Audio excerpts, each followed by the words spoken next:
From service to strength, from questions to choice, guidance you trust, her vet voice. Hello, YouTube.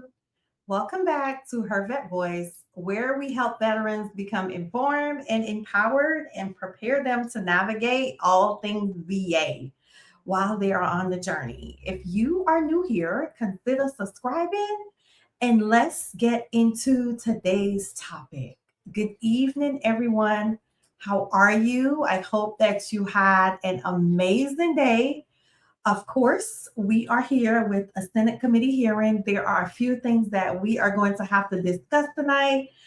And I decided to pop up tonight because I didn't go live last night since I went live on Tuesday. So I didn't want to go back to back. I had to give myself a break because, as you guys know, this is pretty exhausting. And on top of that, during my daytime, I do consulting for veterans. And so it's been just a lot. But anyway, let's see who's here. Make sure that you hit the like button tonight because there is a lot that we have to get into. So we are going to get into the HR act that is that they're talking about cutting sleep apnea and tinnitus. We are going to get into that first. And then we are going to get into a subcommittee because that subcommittee today was just a whole bunch of garbage. Okay. Imagine putting somebody on a panel that don't even know what form, meaning a DD-214, is what's used to verify veteran status. But anyway, let's get into it. Of course, 66, hi, how are you? Guys, hit the like button. It's 16 of you guys already here. Hit the like button. We don't want no confusion tonight. What up, the Mad Researcher? How is it going? Keith, good to see you as always. You know, I am not going to prolong this very long. We already have about 15 to 20 people here. I want to go ahead and get this started. So what we are going to watch is we are going to watch Deluzio, I think is his name. Hey, MCM, how are you? He is going to do a press conference in reference to HR 9237, which is the act that they want to put everything together with to include the Major Richard Starr Act to cut the tinnitus and the sleep apnea. And they're going to do a live stream and we're going to listen to that. Hey, Takaya, how are you? It's good to see you. I thought about you the other day. Hope all is well. All right, so let me share my screen so we can get into it so you guys can see what is exactly happening here. And so that way we can have us a good night tonight to get this party started because there's going to be a lot that we have to discuss. All right, let's go. IAVA is here today with us. We'll hear from international or national presidents from 2 unions, and you're going to hear from lots of veterans. I use the VA for my healthcare. I'm not alone in that. Lots of my constituents and many of your constituents and so many others use the VA for their healthcare. It is about a sacred promise our country makes when you raise your right hand to serve, that the benefits and the care you've earned will be there when you're done with service throughout your time. And we expect there to be high quality veteran specific care. We push in the Congress for that care to improve every chance we can get. And this bill, it betrays that sacred obligation our country has to veterans. This thing is right out of Project 2025's playbook to privatize and gut the VA. It's why you see VSOs oppose the bill. It's why IAVA and DAV and VFW oppose the bill. The Republican bill cuts benefits for 2 of the most common disabilities, tinnitus and sleep apnea. It just does. It cuts them. For future veterans who undoubtedly will suffer from those conditions, those benefits will be cut under this Republican bill. The Republicans also cut the VA home loan benefit, making it more expensive for veterans to get a benefit they've earned during a housing affordability crisis, by the way, all over the country. And this bill pits veterans against veterans. And I think it stabs those serving right now in the back, many of whom are fighting a war and have been fighting a war, that when it comes time for them to apply for their benefits for conditions linked to their service, they will see those benefits cut. Again, for 2 of the most common conditions, tinnitus and sleep apnea, and on home loan benefits. And I hear the Republicans crying about how expensive it is to do something important the Major Richard Starr Act that we support, that we've been trying to push a vote on the floor, crying about the price of it, crying fiscal responsibility, forcing other veterans to cut their benefits to pay for it. The same politicians who added nearly $5 trillion to our debt to pay for tax giveaways to the rich and powerful, who cut healthcare to help pay for those tax giveaways, and now want to force other veterans to pay for very important care and benefits for veterans. It's fiscally reckless, if you ask me. And we have seen this bill also include increased privatization. You can see the trend lines of how underfunded direct care of VA and VHA has been relative to ballooning and less accountable and more expensive community care. So this continues that privatization trend. It strips VHA of this care coordination role. And we know there's less oversight and it's more expensive when care happens in the fee-for-service or private sector care. A 2023 study found that older veterans admitted to non-VA hospitals during the COVID pandemic were more likely to die than those admitted to VA hospitals. A 2022 study found that veterans who were treated at a private hospital's emergency department had a 20% higher likelihood of death compared to a VA hospital. This costs veterans lives. A 2025 study found that VA purchased community ICU care expanded markedly while incurring higher costs and slightly worse outcomes. This comes at a cost to the public and to veterans. So I'm opposing VA privatization. I'm opposing cuts to veterans care. I'm opposing this bill. I'm proud to be joined by so many in this fight. And I first want to welcome the national president of the AFGE, the American Federation of Government Employees, Everett Kelly.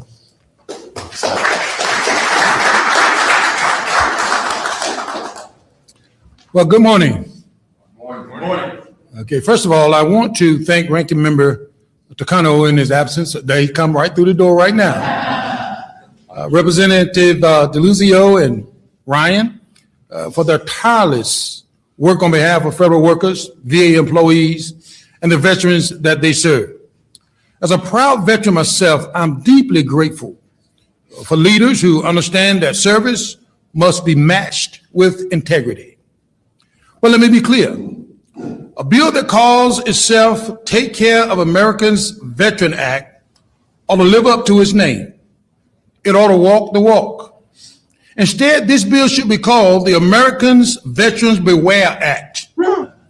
This proposal would make some veterans pay the price for helping others by tying the Major Richard Starr Act legislation that rightfully allows combat veterans to receive both retirement and disability benefits to harm offsets. This bill would strip or reduce benefits for more than 150 million veterans. Now that's not care. That is sacrifices imposed on those who have already given so much. And it would cut $57 billion in future disability payments over the next decade. Now, as a child of the South and as a believer, I've always been told you don't rob Peter to pay Paul. You sure But don't. that's exactly what this bill does. This bill also pushes us farther down a dangerous road, one that speeds up the privatization of the VA. It locks in biased standards that the VA must meet while holding private providers to no such standards. We already see nearly half of VA care being outsourced. It would further privatize mental health services and VA clinical research. This is not strengthening the VA. This is hollowing the VA out. Nearly half of all services are already provided outside the VA. And this bill would be tipping the tipping point that pushes the direct care into a downward spiral at the VA. And let us not forget the workers, the delicate staff who show up every day to serve our veterans. This bill strips the VA, the psychologists and their workplace rights, silencing their voices and undermining collective bargaining protection, and leaves anti-worker policies in place. That's not how we honor those who care for our nation's heroes. If we are to keep our promises, to take care of those who have served us, we cannot turn our backs on them. We cannot under no circumstance, and we cannot weaken the system designed to care for them. So today, we say reject the cynical approach.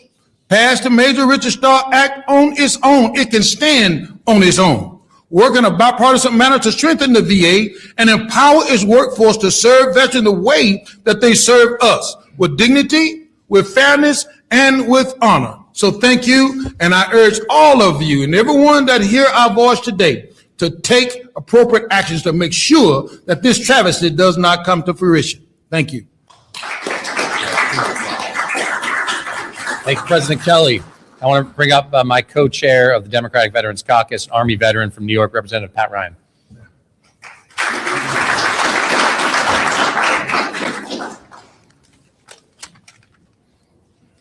Good morning, everyone. Thanks, Toya. Thank you all for taking the time to be here. It's ridiculous that we have to be here. Another attack on our veterans and those who care for our veterans, many of whom, by the way, are veterans. That's right. So a multi-tiered attack, but we are responding to that, and I'm really proud to be here with everybody, especially with our ranking member. Thank you for your leadership on this. Thank you to Dr. Ruiz for being here. We have many members of the congressional baseball team here as well, coincidentally, on a lighter note. But this is a heavy topic. You said beware. I think the word is betrayal. I mean, this is a straight up betrayal of the trust of those who raised their right hand, said, I'll serve this country and know that myself and my family will be taken care of, as President Lincoln so famously said. And instead, from this administration that over and over claims to be for veterans and is willing and has proposed $1.5 trillion for the Defense Department, can't find the funding to care for the people that are going to go fight the war we're in now, the wars that, God forbid, we have to fight in the future, the wars that many of us here served in based on that trust. 1.5 million veterans in this country would immediately lose care that they have earned Like button, y'all. for conditions that we know have been proven to be tied. And we know, all of us, especially myself included, who gets my care at the VA, we know how hard it is to receive that care and to receive that rating. And that's a whole other issue that we have work to do on. But I want to bring this with one example before I pass the mic that is very real and live right now. On February 28th, in the opening day of this reckless war in Iran, we had 6 American heroes killed in Kuwait at Port Shuaibah and over 50 seriously wounded. It was actually incredibly infuriating reporting yesterday about the care or lack of care that the wounded received in that incident. This was a one-way attack drone on a base that had not been protected. Both Chris and I have raised a lot of hell on this with Secretary Hegseth.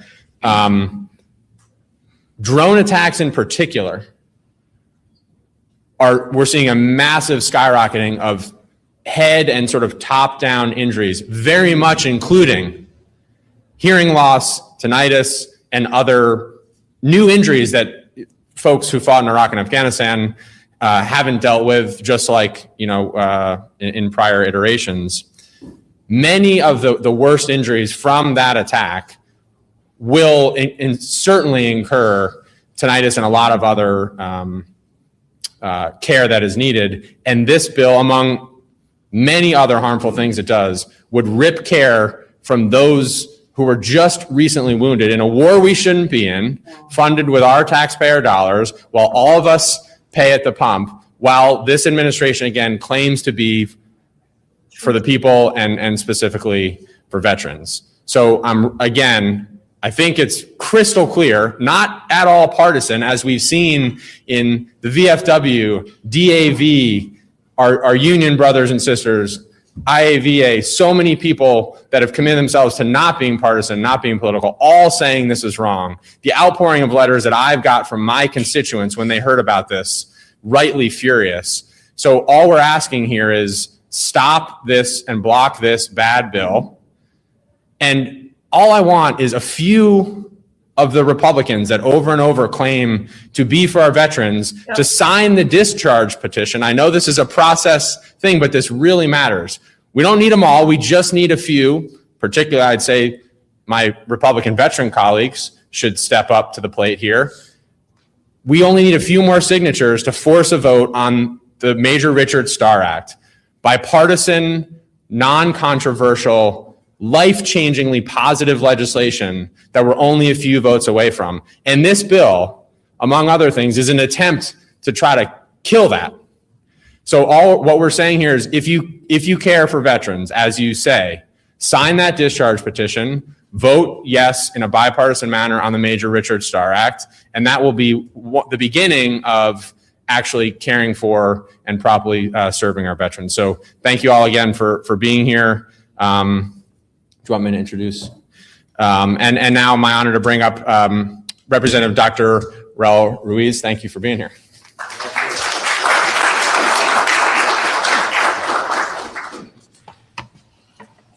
Hello, everybody. I'm Congressman Dr. Raul Ruiz. I represent California's 25th Congressional District, and I'm the Democratic lead on the Major Richard Starr Act. I want to thank Congressman DeLuzio, Ryan, for organizing this event and for his leadership in this fight. To Ranking Member Takano, thank you for being a partner with the petition discharge and leading the way in opening this space and the venue for us to make justice known to our veterans. A special thank you to all the different veteran service organization and AFG who are here, and all the veterans in the room and all the VA workers in the room who care deeply about taking care of our veterans. You represent the people who serve our veterans every single day, and your voices matter here today. And to all my colleagues, I just want to say thanks for your continuous service and for their service in our military. When Americans answer the call to serve, we make them a promise that their sacrifice will be honored in full. The Take Care of Americans Veterans Act breaks that promise. You see, Republicans introduced this slapshot rushed bill to sabotage a successful petition for a vote on the Major Richard Starr Act. They claim it fixes the wounded veterans tax, but it doesn't. You see, one, it creates a cap in the amount of benefits they can get, so they cannot get their full medical retirement benefits and their full retirement benefits together. They're nickeling and diming our veterans, our wounded warriors, while they're at the same time proposing $500 billion to pay for the Iran war. And it cuts and it also takes away PACT Act benefits from 1.5 million veterans to pay for it. Wow. And it cuts at least $60 billion from veterans benefits over the next 10 years.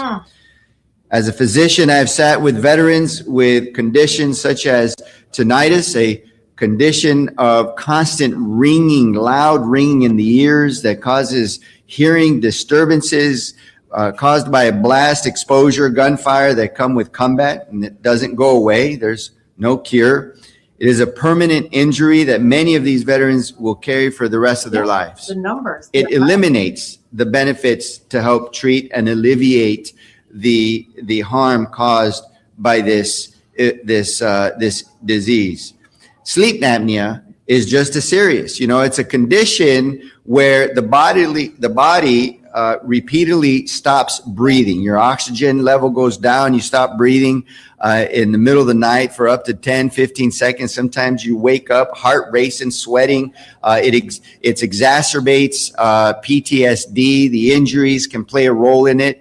It takes a physical toll, which is a physical toll of deployment. And left untreated, it raises the risk of hypertension, heart disease, stroke, depression. Sleep apnea can actually reduce your life expectancy by about 10 years if it's gone untreated. So veterans with sleep apnea depend on the CPAP machines just to breathe safely through the night. They want to nix that benefit for veterans. So these are not abstractions. They are daily reality of combat. And this bill tells those veterans their care is negotiable. The solution is the Major Richard Starr Act in full. We have 330 co-sponsors, bipartisan. That means that if they put their vote where their mouth is at, then this bill would pass the House. But we need 5 more House members. We need 5 Republicans to sign the discharge petition and force a vote on the floor. We just need 5 more.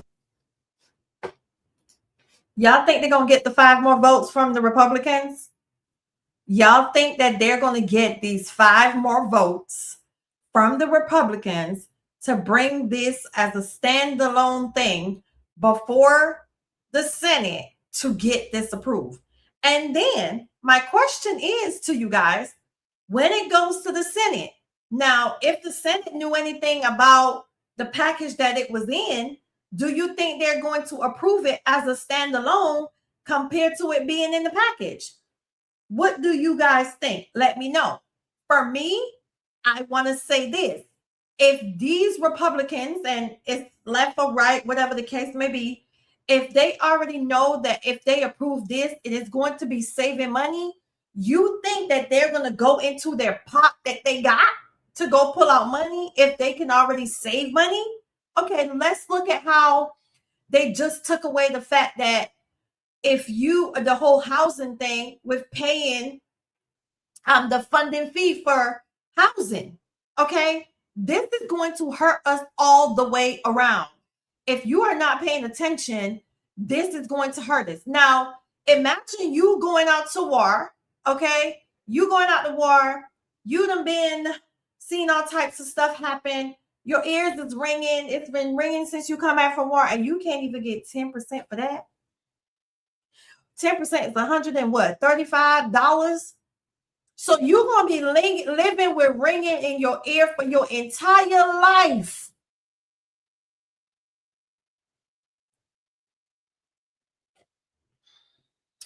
Just think about what I'm saying. I ain't talking about that sleep apnea because sometimes I think y'all done worn the sleep apnea out. I'm just over the sleep apnea situation. But when it comes to that tinnitus and the amount of ringing in the ear that veterans have to deal with after going to the gun range, after going out there in deployments, and the fact that you can't even get $135 from the Department of Veterans Affairs, whose main concern should be the well-being of veterans, that speaks volumes. But anyway, I'm going to hit play because Republicans. Our veterans kept their promise to America. Congress should keep its promise to them. No shortchanging, no caps, no cuts. So with that, thank you. And you'll introduce me. I'm going to bring up the ranking member of the Veterans Affairs Committee, Mr. Takano, but we just were told that the vote for this bill tomorrow and other votes were pulled. So the pressure is working. We're going to stay up and stay on it and make sure that they feel that pressure back in their districts too. Mr. Takano.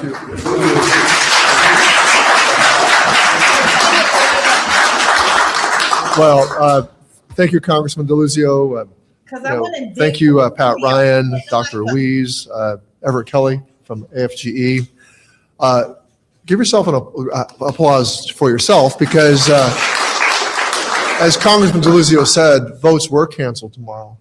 The quick reaction, the quick information, the ability to inform veterans and the labor community, all of the stakeholders is, it's a testament to the grassroots reach of many of the people in this room.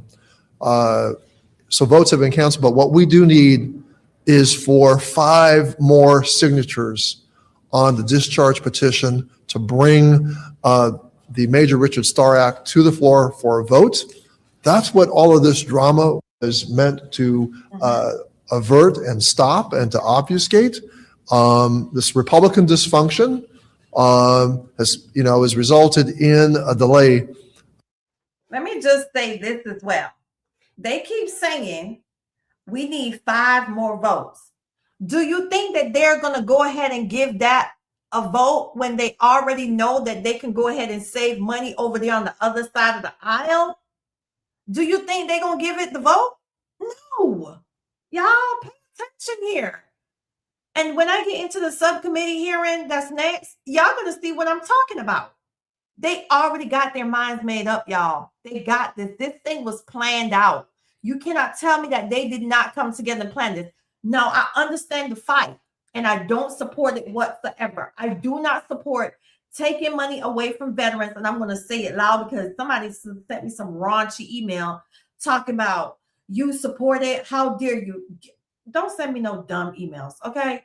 But somebody is going to approve if 5 of these people decide that they want to go ahead and say, yeah, we want to bring this to the floor, instead of saying over here that they can save $1.3 trillion. Now, these people are in cahoots together. I don't care what y'all say. They in cahoots together. You can't tell me that they did not come together and plan this behind the back of the VA, because the VA ain't have nothing to do with this. This is all the men that sit at the table, right? They concocted this. What is his name? Mr. Boast. He concocted this with his entourage. And you think that they're going to get 5 more people to stand up so they can put this on the floor? Y'all, let me just hit play because I don't even want to get myself worked up so early. In doing the will of Congress. Over 300 members of Congress have co-sponsored Richard Starr. We just need 5 more. We just need 5 members of Congress to sign the discharge petition to do the will of what already 300 members say they want to do. So good morning. I want to just thank all the Democratic veteran members. Thank you, Mr.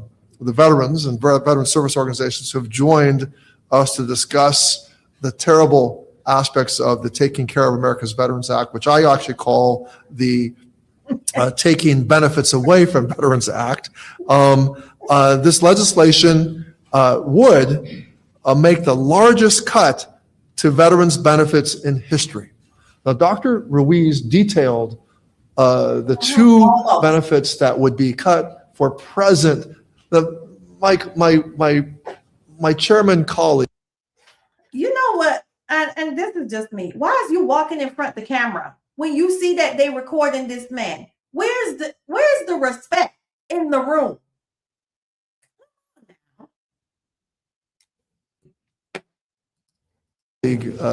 Chairman Bost talks about how no veterans benefits are going to be cut because of this bill. Hey, Sherry.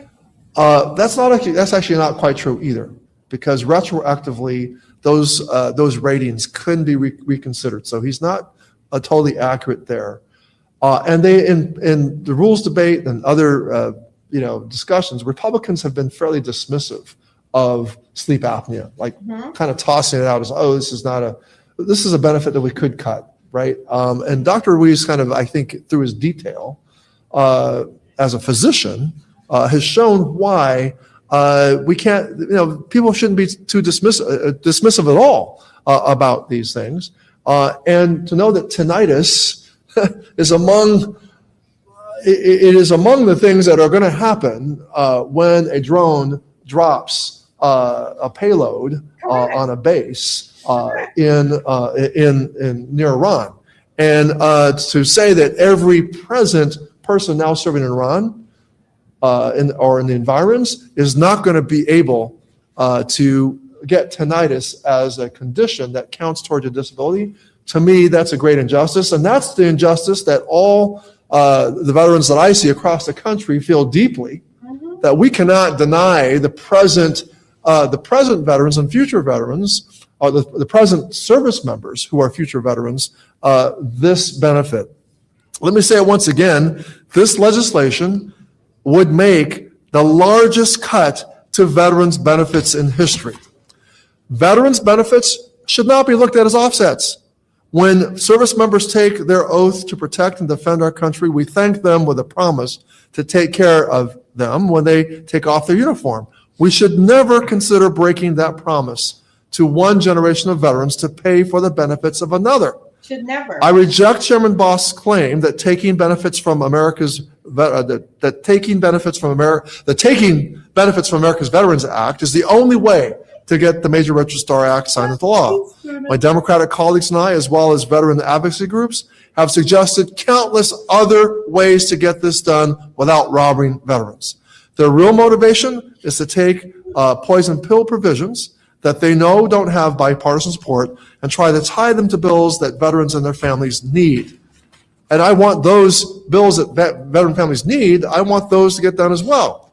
But it is reprehensible that our Republican colleagues hold the veteran community's #1 legislative priority hostage to attempt to cut veterans benefits, privatize VA, and create a $500 million tech industry slush fund. Now, we're just 5 signatures away from getting the Major Richard Starr Act to the House floor. By the way, let me just point this out, 10 days of what it costs to fund the Iran war, about $1 billion a day. Just 10 days of what it costs to fund the Iran war is what it would pay for 10 years of the Major Richard Starr Act. So put that in your pipe and smoke it. All right. Should I said that? Okay. Thank you to the veterans across the country and the VSOs here today who are helping us hold the line. I stand with you in demanding action to ensure all veterans get the benefits they have earned and that they're owed. Onward. Thank you. Thank you. All right, I'm now proud to introduce National President of the National Federation of Federal Employees, Randy Irwin. Good morning, everyone. Good morning. And thank you, Congressman, for hosting this press conference today. So I am Randy Irwin, National President of the National Federation of Federal Employees, proud affiliate of the Machinists Union, the only union I know that is also a registered veteran service organization. So we represent 110,000 federal workers nationwide, including the nurses, doctors, psychologists, and other healthcare professionals at 50 VA hospitals across the country. So millions of American veterans, their care is in the hands of NEFI IAM members. So I am here today to urge members of Congress to vote no on the poorly named Take Care of America's Veterans Act. And I don't have an alternative name for it. We're testing a few different ones, but we should rally around one of them. Okay, but it's poorly named. It's cynical. And let's be clear, veterans deserve better than this bill. And so do the VA employees who take care of them. They cherish the American veteran, and like they said before, a lot of those who provide care for veterans are veterans themselves. So what would this bill do? It would eliminate or reduce benefits for up to 1.5 million veterans, cutting $57 billion in disability compensation over the next 10 years. That is a slap in the face to the American veteran. It would also allow private providers and outside organizations to bypass safeguards designed to ensure veterans receive coordinated, high-quality care from qualified professionals. They need to get the care that they deserve, and this bill would not do that. This bill would create a new reduction in force procedure that makes it easier to reduce staffing levels at the VA. As we all know, there's already there's tens of thousands of vacancies. This would move us in the wrong direction. And perhaps worst of all, it would remove workplace protections for VA psychologists, making it harder for them to speak out against mismanagement or report waste, fraud, and abuse. On all of these areas, this is a step in the wrong direction. I don't see how any member of Congress could support this legislation. How could you look the veterans, your constituents, in the face and say that you voted for this legislation? It is a direct assault on veterans who earned their benefits with their service and their sacrifice. In my view, we need to get away from policies that divert tax dollars away from veterans and into private interests. Nearly 1/3 of all VA medical care is already outsourced, and that is supposed to double in the next few years. And how are we continuing to move in this direction at this pace? Okay, this bill would funnel even more resources away from VA hospitals and weakening the system that our cherished veterans rely on. When funding leaves the VA in this way, nurses leave, services shrink, wait times grow, and our veterans lose access to the specialized care that they can only get in VA hospitals in this country. So the choice before Congress is simple. Vote no on this deceptively named Take Care of America's Veterans Act. Thank you all for all your work for veterans and the employees that care for them every day. Thank you.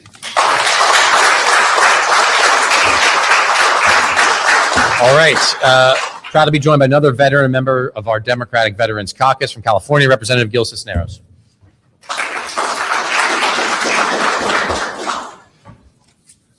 Good morning, everybody. You know what irritates me the most? And y'all, I am so passionate about this. I went and digged out for this recording so y'all can watch this tonight. Y'all better hit the like button because other people would have made you give a super chat in order to see this video. All I ask for you is to hit the like button so people who are not aware of what's happening are aware so they can contact their congressman. The best thing you can do is hit the like button. I'm not even asking you to give a super chat. I'm asking you to hit the like button. Okay? But what irritates me about this so much is that they already knew that there were going to be some cuts, excluding the tinnitus and the OSA, right? They knew that they were plotting something.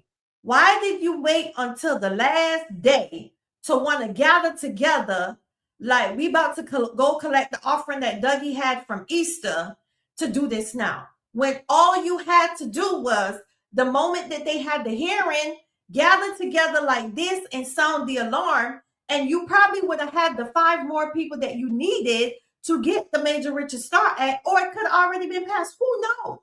But now everybody wants to run to the park and play in the sandbox and wipe the sand out of their eyes and hold hands like, oh, we are a team, we are working together, when all along this was always the plan. I'm too passionate about this. I really do, because sometimes I get myself all worked up because I'm like, what happened to planning? Because poor planning does not constitute an emergency on my part. This is what a prime example right here, because you guys failed to plan. And it's a whole bunch of men at the table. But anyway, let me hit play because I'm getting myself. I am Congressman Gil Cisneros. I represent the 31st District in California. I am a Navy veteran, a member of the House Armed Services Committee, and a former Undersecretary of Defense at the Pentagon.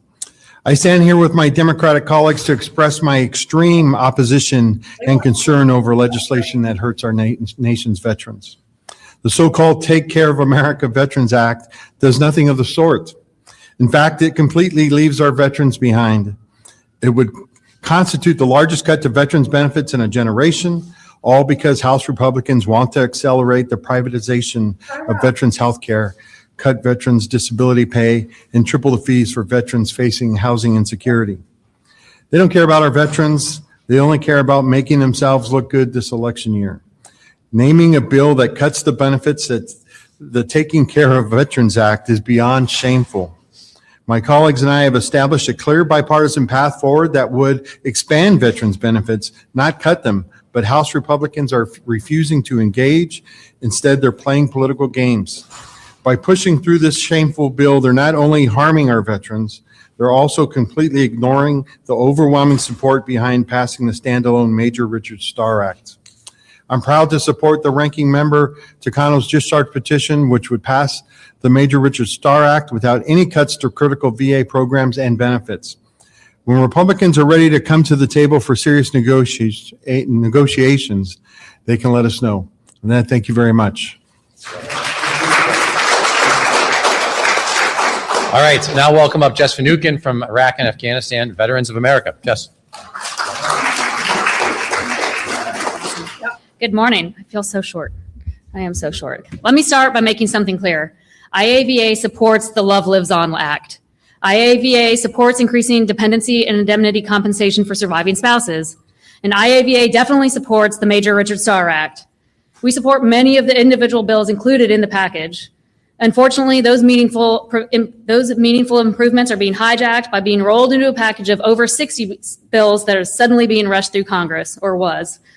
Buried inside are provisions that slash disability compensation for veterans with tinnitus and sleep apnea, that allow Congress to rewrite the VA schedule for rating disabilities through legislation instead of the established medical process, and that significantly increase fees for veterans using the VA home loan program, all to pay for the package instead of funding these priorities through normal appropriation processes. We cannot accept legislation that takes benefits away from one group of veterans to pay for another. Veterans should never be used as the offset for helping other veterans. We cannot accept Congress replacing medical science with partisan politics. The VASR-D exists so disability ratings are determined through evidence-based medical review processes and not political negotiations. Once Congress starts rewriting disability ratings whenever it needs money, there is no limit.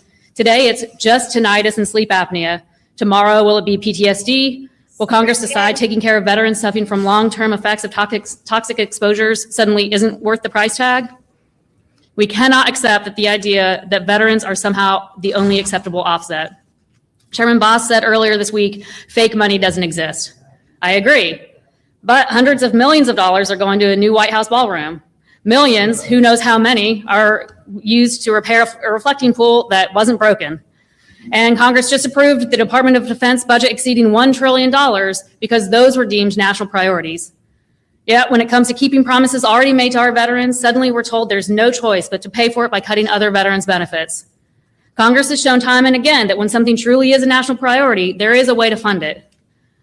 So I'm glad to hear that votes were canceled this week for tomorrow, but I want everyone in this room and the message to remain, and I want every member of Congress to ask themselves, is this the message you want to send to your veteran constituents? Is this the message America wants to send to those who have served our country? At the end of the day, the question isn't whether fake money exists. The question is why veterans are the only acceptable offset. Again, I urge Congress to reject this package. I'm sure that it will show its face somehow, some way again. So please fund these priorities the right way. Stop asking veterans to pay for other veterans. Thank you. All right. And the last word will go to Craig Manovich from the Union Veterans Council and from the best congressional district in the country.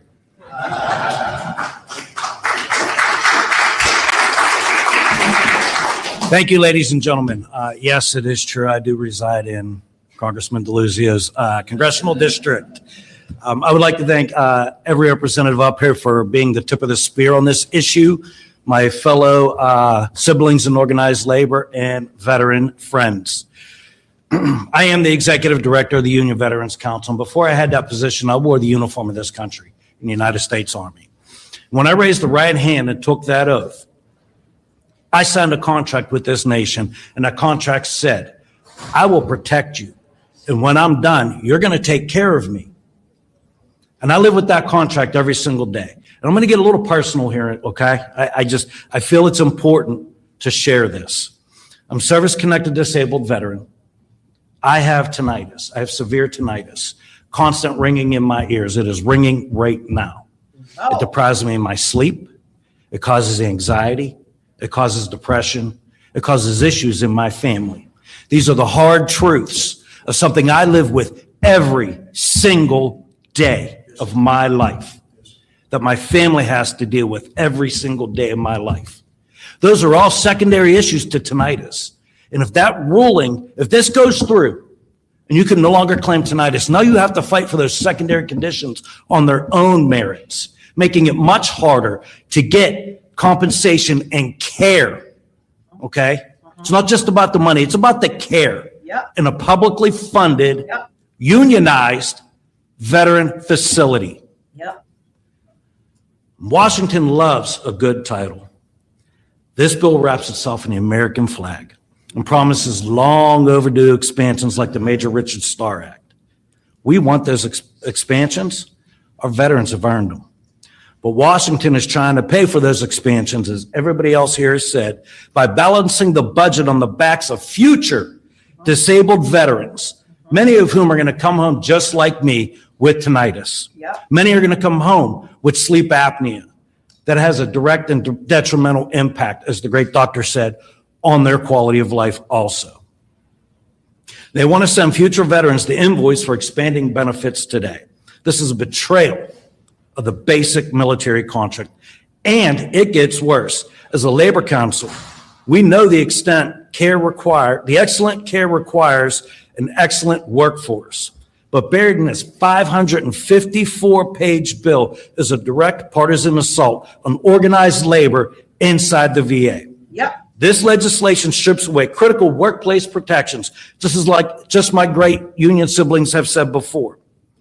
Something else I want to share with you, and we need to be clear on who they're targeting. 1/3 of all VA employees are veterans themselves. Veterans that served this country once, hung that uniform up, grabbed a new uniform, and continued to serve this country and serve their fellow veterans, and making sure they get the best in-class healthcare they can, again, in publicly funded, unionized healthcare facilities. And this is to drive us into for-profit healthcare that is wholly ill-equipped to take care of the wounds of war. We reject the false premise that we must cut benefits for tomorrow's heroes or strip the rights of the workers who care for them just to pay for the promises made to yesterday's veterans. To the lawmakers backing this bill, stop using veterans as political leverage. Protect our union VA workers and fund the Major Richard Starr Act right away. Those 5 out there that need to sign the petition, do it today. Last thing I want to say, the grateful nation pays its debts. It does not send the veterans that bill. Thank you.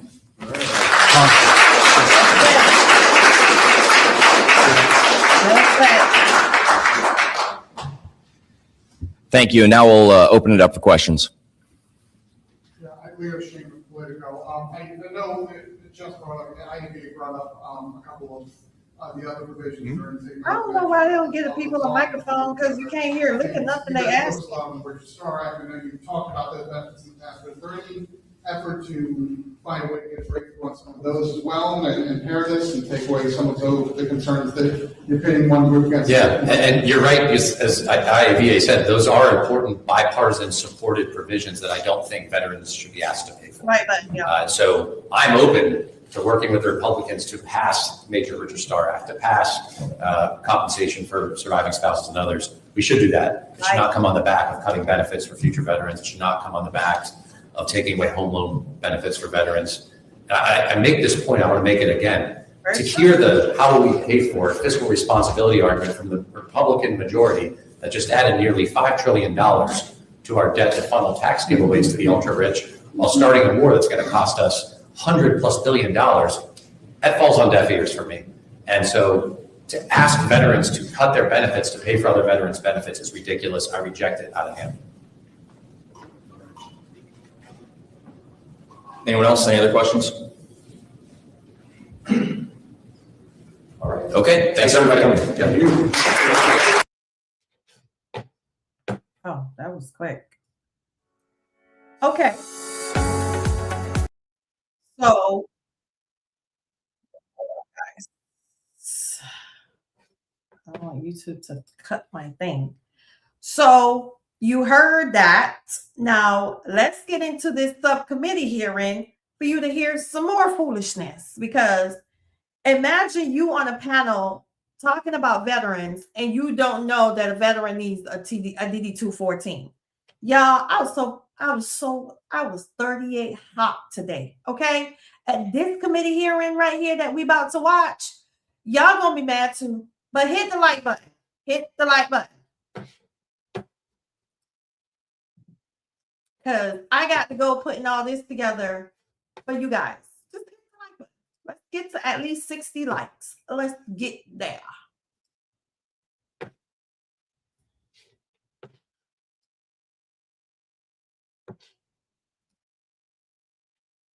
and their families, improve access to earned benefits, and ensure that those who served our nation are honored with the dignity that they deserve. Let me know if you guys Bills can before hear. us today provide veterans and survivors with a cost of living adjustment to help keep pace with our current inflation and improve efforts to locate and honor veterans whose remains have gone unclaimed. Consider whether veterans in natural disaster zones or facing other special circumstances might benefit from the processes to speed up their claims. Ensure the VA has a sufficient plan to continue burial options for veterans in Hawaii, and support local organizations working to identify, recover, and memorialize unclaimed veterans.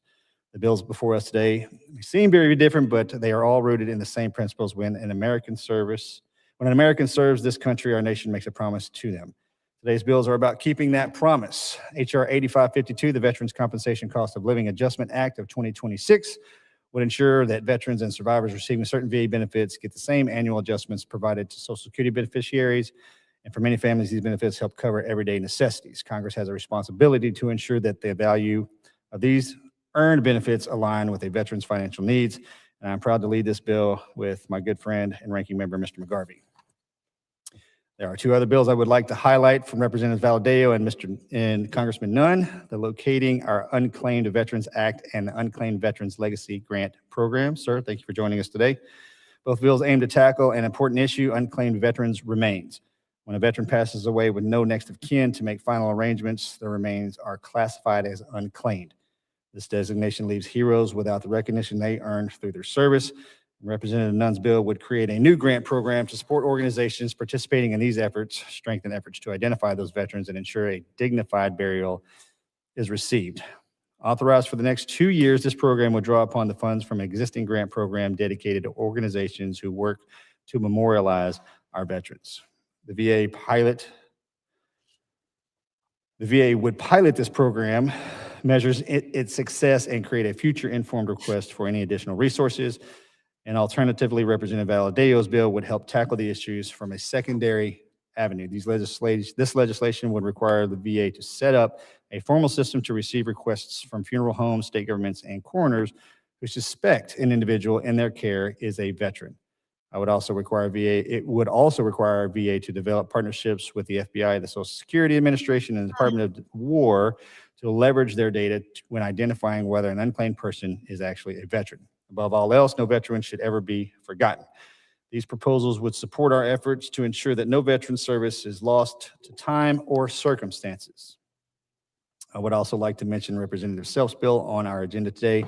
The department previously informed this committee in its early yearly budget request that all claims and appeals from 2009 Filipino Veterans Equity Compensation Fund have been processed and fulfilled by the VA. This money was appropriated by Congress for one singular purpose, and I am looking forward to hearing from the VA as to whether it is time to sunset the account and or if it should continue into the future. However, due to a prior overestimation of how many claims would apply, there is still over 55 million taxpayer dollars sitting stagnant in that fund. Despite rhetoric surrounding this account, the CBO informed this committee that the money in this account cannot be spent elsewhere.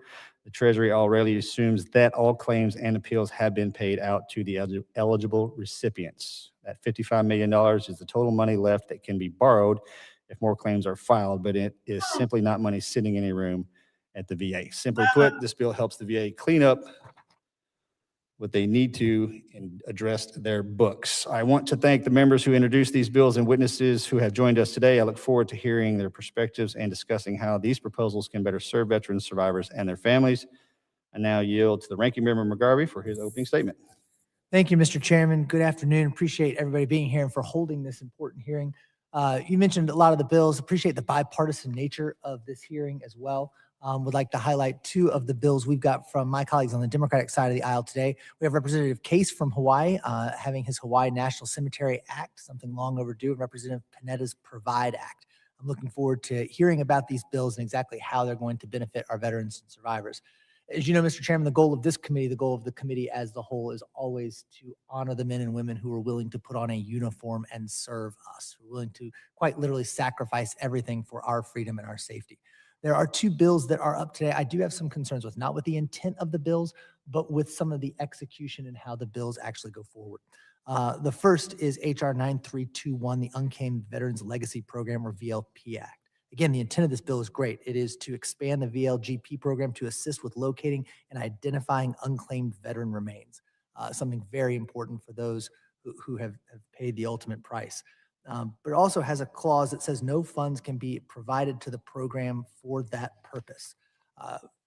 If we're going to expand the program, I think we should be providing the necessary funding to make it successful. Yes. Something that I think we should get into. Yes. That leads me to the second bill I have reservations with, which is one you just talked about, the Compensation Fund Recrediting Act and Unclaimed Veterans Legacy Grant Program Act. Yes, the Compensation Fund Recrediting Act would wind down the Filipino Veterans Equity Fund and transfer remaining funds to the Treasury. I think that's my problem. Two problems with this. Number one is we are immediately shutting it down without making sure there isn't anyone left who is intended to benefit from this program, maybe having a slightly longer window for that to happen. But number two, this is money that has been allocated to go to people who have served our country, served with our veterans and that sort of thing. When we have a bill, even like I just talked about with the Unclaimed Veterans Legacy Grant Program that needs funding, we have funds that are sitting stagnant in the VA that could be used for so many of the things we've talked about when we are constantly looking for pay-fors in this committee. Y'all hear it? The idea of giving that money that has been allocated for our veterans back to the Treasury with no guarantee that it is coming back to serve our veterans is something that I hope this committee can dive into a little further.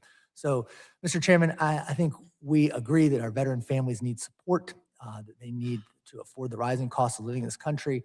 I think it's reasonable to assume that the programs intended to help them, we have to adequately fund those as well. So I look forward to today's discussion that gives us a complete picture of these bills, and if necessary, maybe some amendments or work we can do to improve them to make sure that they are working completely for our veterans and survivors. Thank you, Mr. Chairman, and I yield back.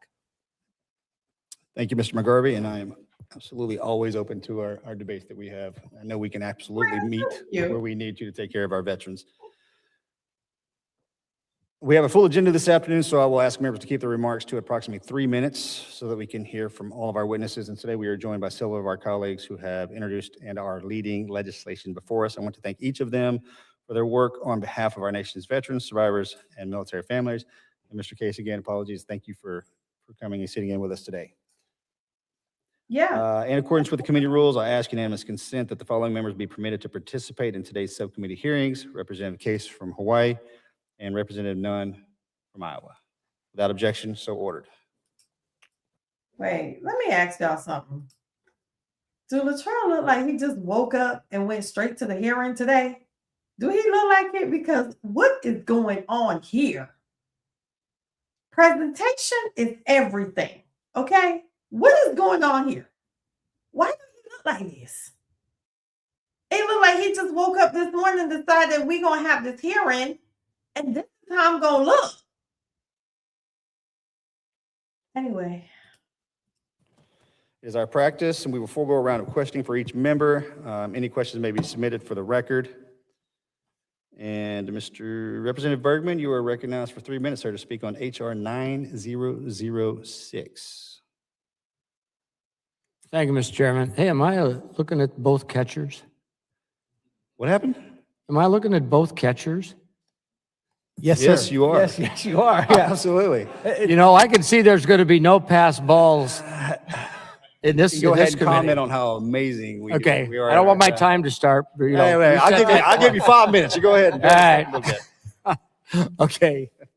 Well, you know, and I'm honored to make opening comments, remarks on Representative Valadale's bill, HR 9006, for locating our Unclaimed Veterans Act.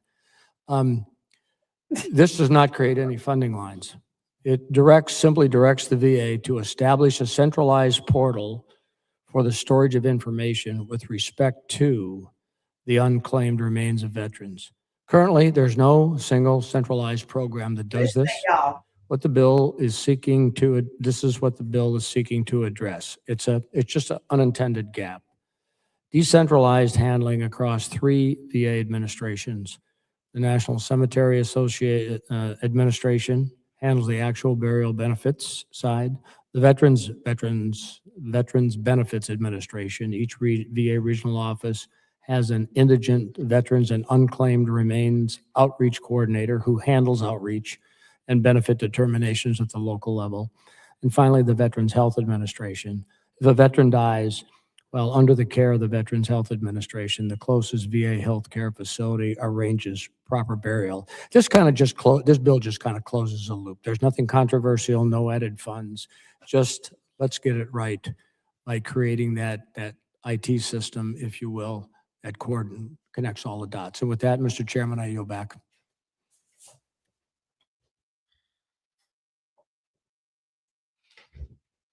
Thank you, Mr. Bergman. Representative Case, sir, you're now recognized for 3 minutes. Thank you very much, Mr. Chair and Ranking Member. I really deeply appreciate your allowing me to wave on to the committee to discuss my bill, H.R. 6921, which I've introduced with my colleague, Representative Tokuda, and we have a counterpart bill in the Senate introduced by Senator Mizi Hirono. This bill, simply put, the Hawaii National Cemetery Act commences a process towards a new national cemetery in Hawaii. Obviously, we all know that veterans who qualify for burial benefits have a choice about their final resting place, including a burial in a national cemetery. And most veterans do want to be buried in a national cemetery, and they do want to be buried in a national cemetery near where they live. In Hawaii, we have one of the most beautiful and unique national cemeteries in our country, the National Cemetery of the Pacific, which we've referred to as Punch Bowl, a very unique and spectacular national cemetery created in 1949. There are currently 53,000 veterans and families for whom that is their final resting place, including my grandfather and my uncle, for starters. And we have 109,000 veterans in our Hawaii, a disproportionate number, which is going to continue into the future. Although this is a beautiful national cemetery, although it is a truly unique, I hope you would visit it one day if you haven't already, it is out of room. It has been essentially closed to casketed burials since 1991, and it will stop accepting cremated remains by 2036. The nature of the cemetery in a volcanic crater requires it to be confined, and therefore there's no opportunity to expand. It's in the middle of a city. It's very unique, but it doesn't have any more room. And so to maintain equitable access for our veterans in Hawaii, we need to start the process of a new national cemetery to allow them their final resting place where they were buried. And this bill simply does that. Now, I would like to very quickly address the opposition of the Veterans Administration to this bill, which I hope to wear them down on. First of all, I want to make one basic comment here. Hawaii is not the continental United States. Hawaii is 2,500 miles away from the continental United States. And so if a veteran wants to be buried in a national cemetery, which is their right, then they are either going to be buried in Punch Bowl, which is not available to them today, or they have to go 2,500 miles away to the newest or to the nearest national cemetery on the continental United States. Now, the Veterans Administration says, well, there's a state veterans cemetery available. We do not have tribal cemeteries in Hawaii, so that option is not available. Wow. And basically what the VA says is, well, you can go get buried in the state veterans cemetery, which is a nice veteran cemetery. I don't want to downplay it at all. However, the choice should be a national cemetery within approximate distance to one's home. And the fact of the matter is that on the continental United States, that is a feasible option because there are many national cemeteries. In Hawaii, again, if you want to be buried in a national cemetery, you don't have that option unless you go to the continental United States. And so the fundamental bottom line here is that Hawaii is not the same as the rest of the United States from this perspective. Veterans deserve to be buried in a national cemetery, not be forced into a state veterans cemetery because of the specific conditions of Hawaii. And this process does not prejudge where that national cemetery is in Hawaii, how big it is, or anything else. It simply starts a long process, about a 10-year process towards a new national cemetery. Really appreciate your support. Really appreciate your questions, your involvement. Happy to work with the subcommittee whenever and however you want on this particular bill. Thank you, and I yield back. Thank you, sir. Woo! Mr. Dunn, you're recognized for 3 minutes. Well, thank you very much, Chairman Luttrell, and for Ranking Member McGarvey for having us on here. I want to highlight that this is an important committee hearing for all of us, particularly when it comes to taking care of those veterans who have paid the ultimate sacrifice. This afternoon, I'd like to talk about HR 9321, the Unclaimed Veterans Legacy Grant Program that I'm working with my fellow combat aviator, Don Davis, on a fellow Air Force veteran. Since last December, my home state of Iowa has answered the call to serve. And tragically, on December 13th, Iowa National Guardsmen Sergeant William Nate Howard and Sergeant Edgar Brian Torres Tovar lost their lives in service in Syria. On March 1st, in an Iranian strike in Kuwait, they claimed the lives of 6 more brave Iowans who were serving with Des Moines' own 103rd Sustainment Command. And most recently, this month on June 15th, Major Brad Hoover who was born in Algona, Iowa, lost his life in the crash of a B-52 bomber. As a nation, we know the heartbreaking loss of a brother or sister in arms on the battlefield. That's why it's equally tragic when a fallen hero is denied a proper, dignified burial right here at home after stepping up to serve our country. My God. You'll note, crazy. I speak specifically in honor of Joseph Chedester. He was a Union Civil War veteran who died nearly 100 years ago. And in my home state of Iowa, we served at a higher proportion than any other state in the Union when going and sending young men who left the plow behind or young women who left one-room schoolhouses to help bring our country back together. But in this case, Joseph put his life on the line in one of the most consequential wars in American history. And yet after his death in 1929, no family member came forward to bury or claim his remains, leaving him forgotten for over a century. A few years ago, I had the honor of joining families across Iowa to lay Joseph to rest in his long overdue memorial service. You can see that exact photo behind me and the leaders who made that happen. This was possible through the work of Final Salute, a nonprofit in Iowa that dedicates their time to ensuring that no unclaimed remain goes without a final resting place. The team at Final Salute doesn't just show up for the burial, they do the really heavy lifting. They started by digging through thousands of records, coordinating with funeral homes, and most importantly, learning about each veteran's story, all of which allowed them a final reunion. And Joseph finally met his great-granddaughter, a third-generation American living right here in Washington, D.C.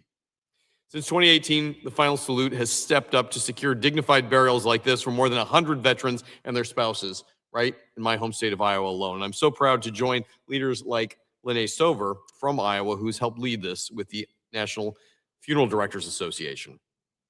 But this need stretches far beyond just Iowa. In 2023 alone, the Veterans Administration reported that more than 20,000 veterans nationwide went unclaimed. Americans who served their country with no one left to lay them to rest. Y'all hear that? My bill, H.R. 9321, the Unclaimed Veterans Legacy Grant Program Act, would help nonprofits like Final Salute carry out this costly, labor-intensive, and most importantly, deeply personal work. It does this by allowing the VA Secretary to field a new type of grant under the Veterans Legacy Grant Program so that nonprofits like Final Salute have the resources necessary to locate, identify unclaimed veterans' remains, and make sure they do this at no cost to the taxpayer. When our service members take the oath, they promise to leave no man behind on the battlefield. You, sir, led in taking this oath with your service, as did I. I believe today we have an opportunity to make sure that our service members are rightfully honored and that our promise to them shouldn't just expire because they've been laid on the shelf for too long. I urge my colleagues on both sides, and I thank my bill sponsors on both sides for their leadership on this. I yield back the remainder of my time and ask for their support. So you mean to tell me that Dougie won $488 billion and there's 20,000 plus veterans whose bodies are unclaimed that's still not even laid to rest? Are y'all picking up what I'm putting down? Say something in the chat, please, because I'm trying to wrap my head around. They just said there was a whole bunch of money at the VA that was untouched. And you trying to tell me that you care about veterans so much that there are 20,000 plus veterans somewhere in this nation that's unclaimed, that has not been laid to rest. But there's money sitting somewhere that has not been touched that can be put to use to lay these veterans to rest. Make it make sense. This can't be real. When I watch this thing, let me just hit play because. Thank you, Mr. Nunn. I'd like to thank everybody for their testimony and advocacy. On behalf of our veterans, everyone is excused, although members are welcome to remain and participate in the later portions of today's hearing. I would like to now invite our second panel of witnesses to the table, please.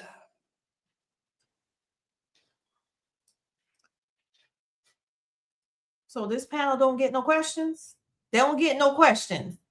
20,000 people, money at the VA, and y'all don't got no questions for this panel. None whatsoever.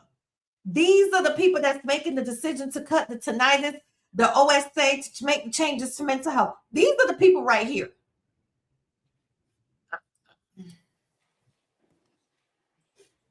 Let me speed this up a little bit here.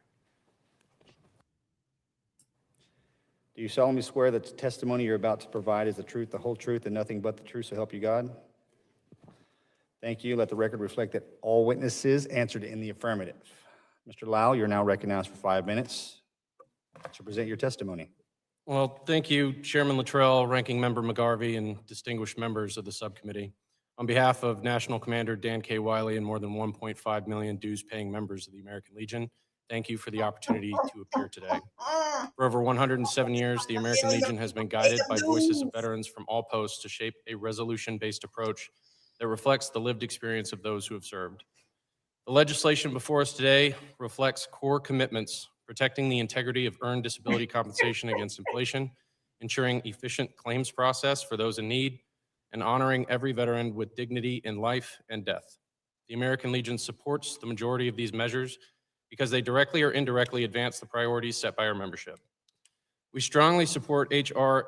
8552, the Veterans Compensation Cost of Living Adjustment Act of 2026. Many of our disabled veterans, survivors, and dependents lived on fixed incomes.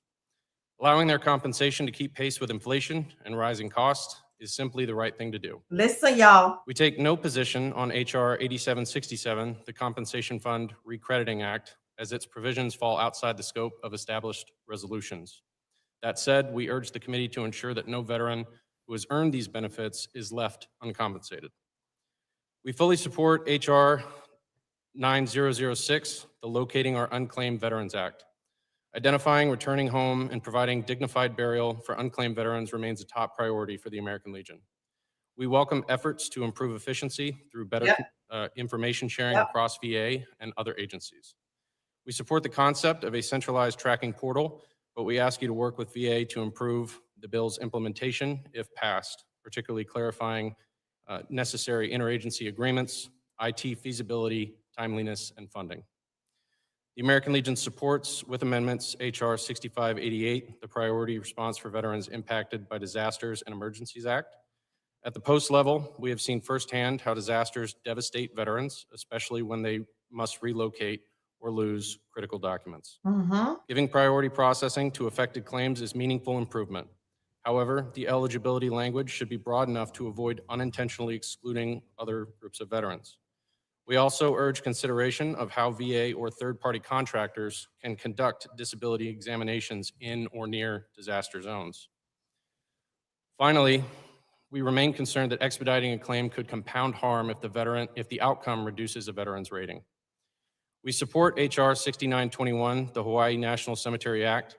The final wishes of a veteran must be the highest priority. An additional national cemetery in Hawaii will help ensure that Hawaiian veterans can be laid to rest with dignity and in accordance with their desires.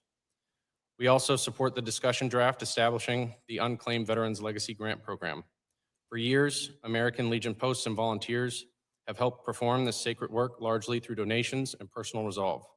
The Veterans Legacy Program was designed to support such community efforts, and Congress should ensure these organizations receive the funding and resources they need to continue this mission efficiently.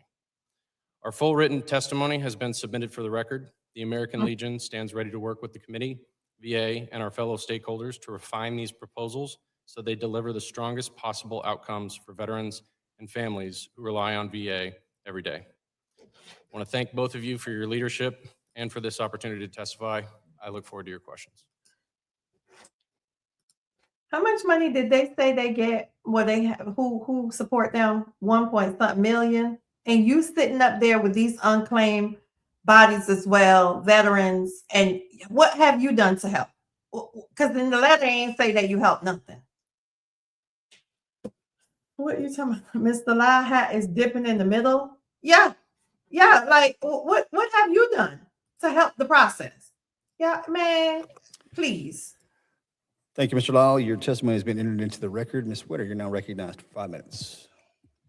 Good afternoon, Chairman Luttrell, Ranking Member McGarvey, and members of the subcommittee. Here we go. Thank you for the opportunity to testify today in support of several bills that strengthen and honor how we care for our veterans and their families.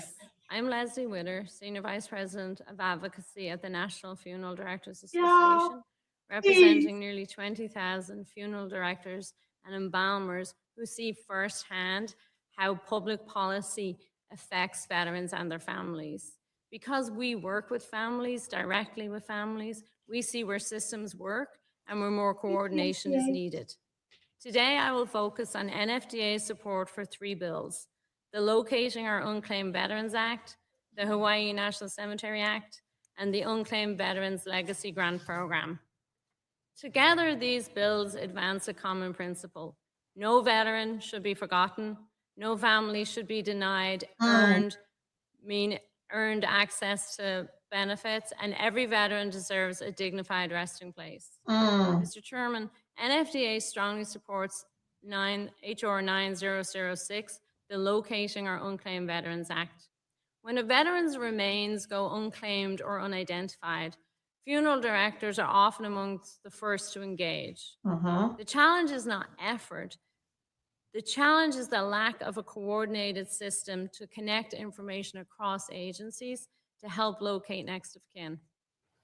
This bill creates a centralized VA system to receive and evaluate information on unclaimed remains from coroners, state agencies, and funeral homes.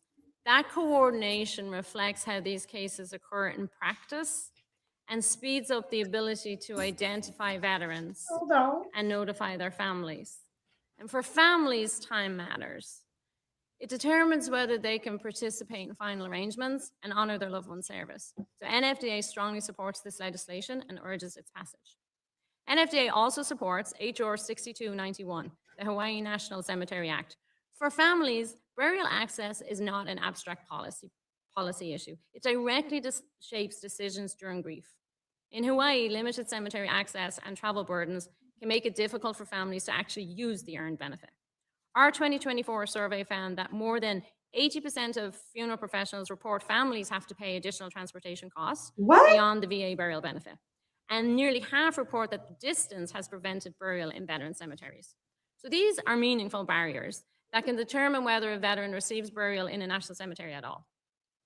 A new national cemetery in Hawaii would improve access, equity, and dignity in veterans' burial benefits. So NFDA supports this legislation and urges its passage.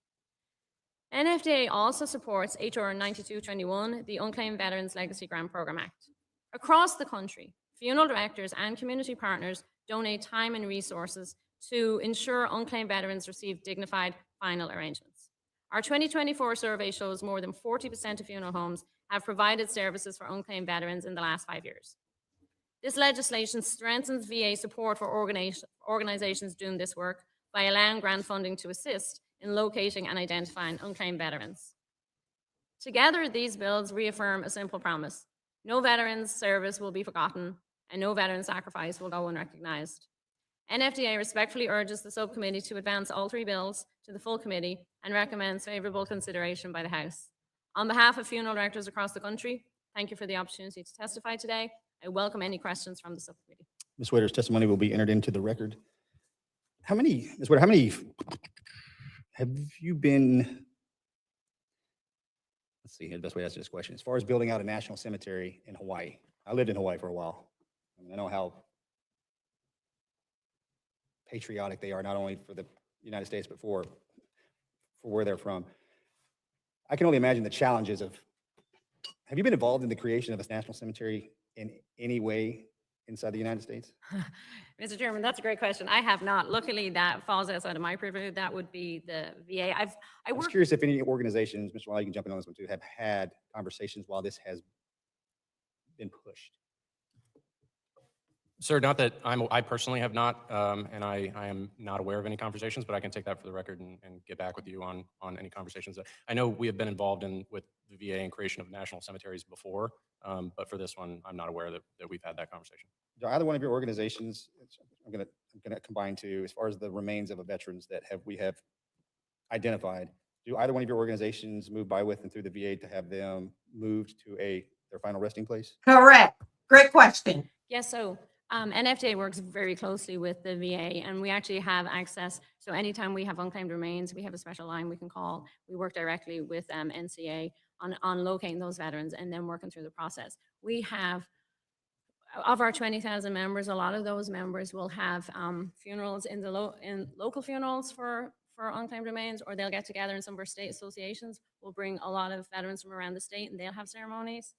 So there's a lot of groups out there trying to do it, but you have to go through the VA. You have to get all the paperwork. Okay, is that, and it most likely will be, this might be a rhetorical question, but is it overly challenging to engage with the VA from your perspective to have that happen effectively and efficiently? I will say that working with this committee and working with the VA, the process has gotten a lot better. I would say probably a few years ago, there were a lot of complaints about it, but the VA has gone out of their way to help educate both veterans and people on end-of-life side to educate them about the benefits. So I would say that it's improving. It has been improving. Communication with the VA and end-of-life providers has been improving. In my opinion, the new secretary is doing a great job. Yes, sir. I'd agree with you. Okay. Mr. McGarvey? Thank you, Mr. Chairman. You sat in that chair just now and said that Dougie is doing a good job when that man just said it was 20,000 unclaimed veterans, okay, that's still across this nation, and he needs $488 billion, and you can't even give 5,000 to bury veterans that are unclaimed, and you think that he's doing an amazing job?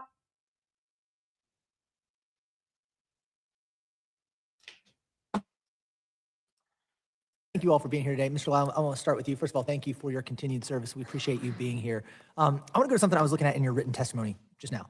You wrote that moving a veteran's claim to the front of the line after a natural disaster, talking about what's happening with veterans after natural disasters, actually compounds the harm if the VA ends up ruling against that veteran and lowering their rating. Can you walk us through that a little bit?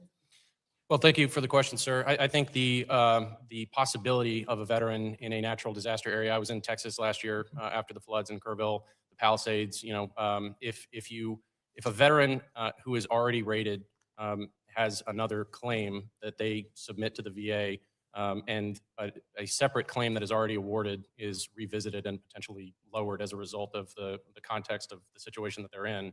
I think that's what we were alluding to in that particular statement. Yeah, and especially like you said, natural disasters, which in my state of Kentucky are happening, it seems like, with increasing frequency, flooding, tornadoes, all that sort of thing.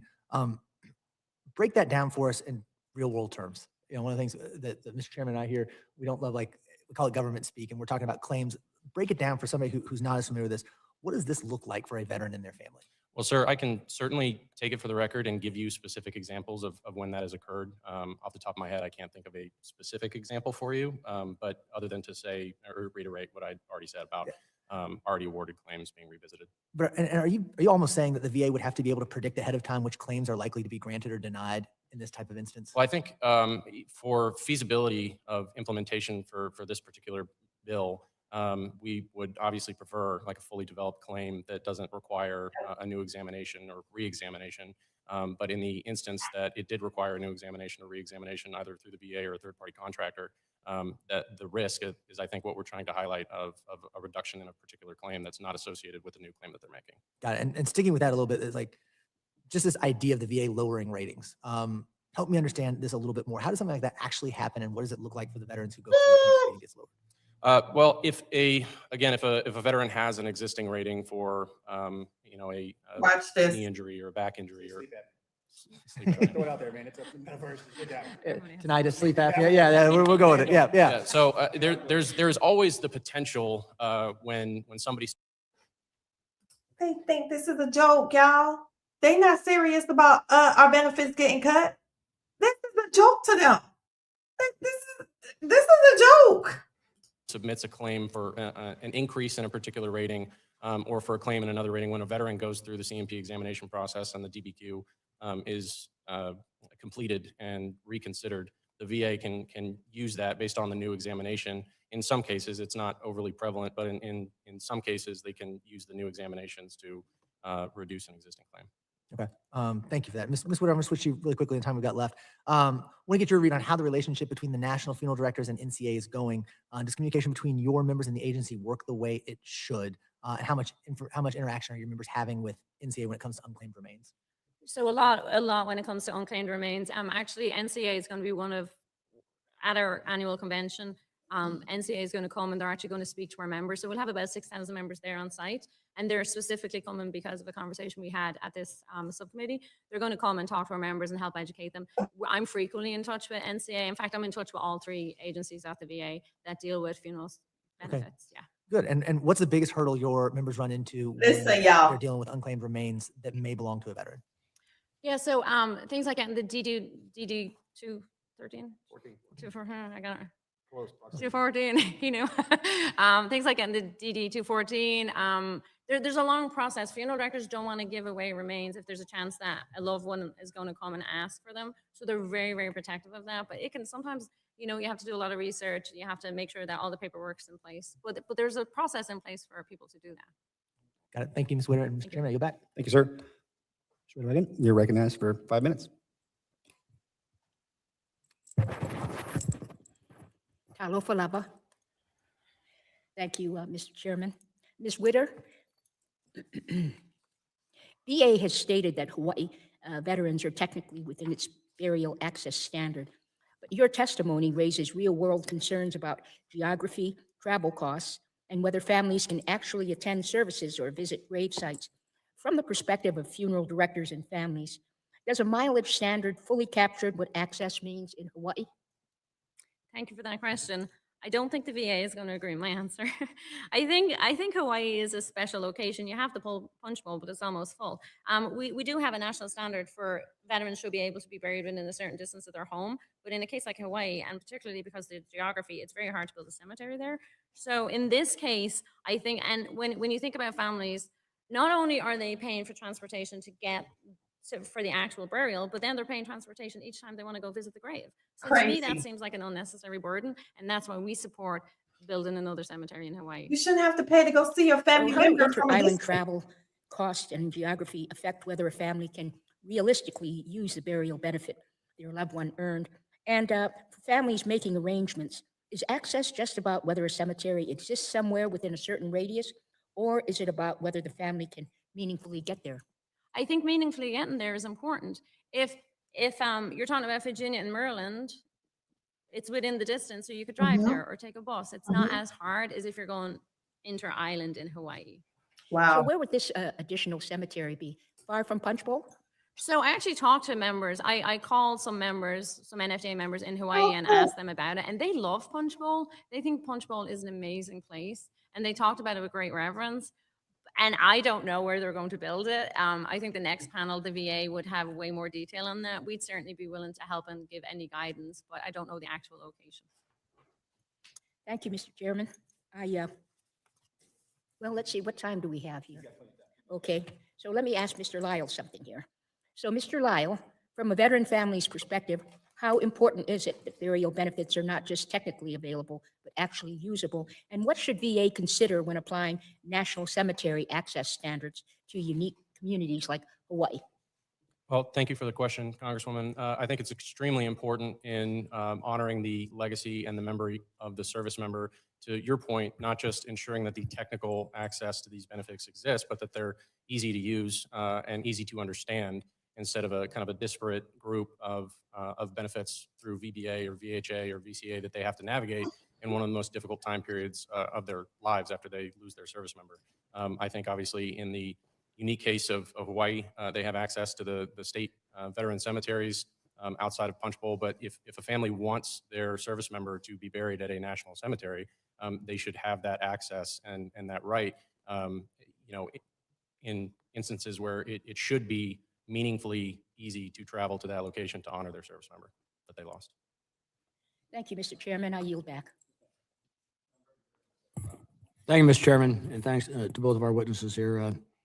This is a big deal to do the right thing for a veteran and their family after their passing. So, well, I know everybody on this committee, regardless of background, whether veterans or not, is committed to doing the right thing.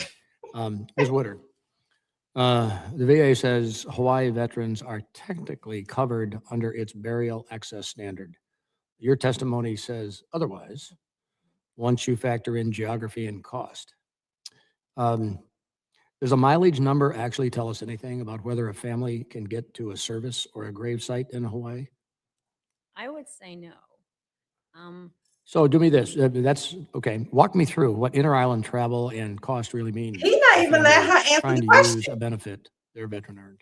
So geography isn't a technical issue. I mean, it can determine What whether is it, family can lady? attend a service, whether they can visit a gravesite, how close their loved one is, how often they get to go to visit them. If you're on a different island, that is obviously much harder. And that survey I referenced, the NFDA survey from 2024, 46% of families said that distance actually prevented them from using a national cemetery, and that was in the contiguous. That wasn't in Hawaii. That was in the the contiguous. So I have to imagine that in Hawaii, when you're island hopping and traveling to a different island, it's not the same as having your loved one buried in the same island. It is not So, the same. said a different way, normally the shortest distance between 2 points is a straight line, but when you're island hopping or other geographical issues, it may not be a straight line. Okay. Is this about a cemetery existing within some radius on a map, or about whether a family can actually show up? I think it's about whether a family can show up. So what's the closest national cemetery outside of Hawaii? Is it on the West Coast, right? So you'd have to leave there and maybe go to. Bottom line is, you've just answered it. Yeah. It's not as simple as This lady the is a regulation or the idea of the school 70 bus. miles or whatever it happens to be. That criteria may be fit in 80% of the cases, but some of the things we're trying to do here, we don't serve 80% of the veterans, we serve 100% of their families, okay? So, Mr. Lyle, the American Legion represents veterans in island and rural communities, and I would suggest you remote communities too, even, here in the continental United States, not just places with an interstate exit, nearby. Does a flat mileage standard tell us anything real about whether a family can get to a burial site? No, is the short answer to that question. I think as you see in any number of areas, not just this one, when you're discussing getting to a VA appointment or an exam or something like that, the straight line, the amount of mileage exactly. you have to drive there Exactly. doesn't reflect the true cost and That was my time, first energy, question. effort to get that benefit from VA, whether it's burial or not. And in the case of a burial, I would argue that it is more important than a lot of other things to be able to have that easy access, again, to honor the legacy and the memory and make sure that loved one is being honored correctly. So, and I've only got a few seconds left here, but so to kind of reinterpret Yes. your words, it's one thing to have a benefit available. It's another thing to have it, you can actually utilize it. And that's what we're trying to ensure, that all of the families can utilize the benefit that their loved one had earned through their service. So with that, thank you very much, both of you, for your diligence and your testimony. And Mr. Chairman, I yield back. Thank you, General. Ms. Whitter, Mr. Lau, you are now excused. Thank you for your testimony. Thanks, sir. Thank you. All right, let's scoot forward a little bit here. In the affirmative, Mr. Powers, sir, you are now recognized for 5 minutes to present the department's testimony. Here Good we afternoon, go. Chairman Luttrell, Ranking Member McGarvey, and members of the subcommittee. Thank you for the opportunity to present the Department of Veterans Affairs views on several bills affecting veterans and their families. I am joined by Ms. Jocelyn Moses, Senior Principal Advisor, Compensation Service, Veterans Benefits Administration. Regarding HR 8552, the Veterans Compensation Cost of Living Adjustment Act of 2026, VA supports this bill. It would ensure that disability compensation, dependency, and indemnity compensation, clothing allowances, and related benefits keep pace with inflation. The legislation reflects the nation's commitment to veterans and survivors by preserving the value of earned benefits. Regarding HR 6588, the PROVIDE Act, VA has concerns with this bill as drafted. We appreciate the intent to assist veterans affected by major disasters. VA already maintains multiple priority processing categories, including veterans experiencing homelessness, terminal illness, financial hardship, advanced age, and other qualifying circumstances. Many disaster-affected veterans may already qualify under existing authorities. VA is concerned that creating a separate disaster-specific framework with unique evidentiary standards and filing requirements could create inequities among prior categories and complicate claims processing. HR 6921, the Hawaii National Cemetery Act. VA does not support this bill. Yes, Hawaiian this was veterans today. currently have full access to burial options through one national cemetery and 8 VA grant-funded state veteran cemeteries. 100% of Hawaii veterans reside within VA's burial access standard. The National Memorial Cemetery of the Pacific remains operational with planned capacity extensions to the year 2049, while state veteran cemeteries continue to provide long-term burial capacity throughout the islands. Given competing priorities and unmet burial access needs in other regions of the country, VA believes resources are best directed towards areas currently lacking access. HR 8767, the Compensation Fund Recrediting Act. VA supports the intent of the bill, subject to amendments, establishing a sunset date for the Filipino Veterans Equity Compensation Fund would close an appropriations account that has completed its intended purpose. VA has no objection to the proposed sunset date of January 1st, 2027. Additional technical amendments are also recommended to avoid unintended consequences.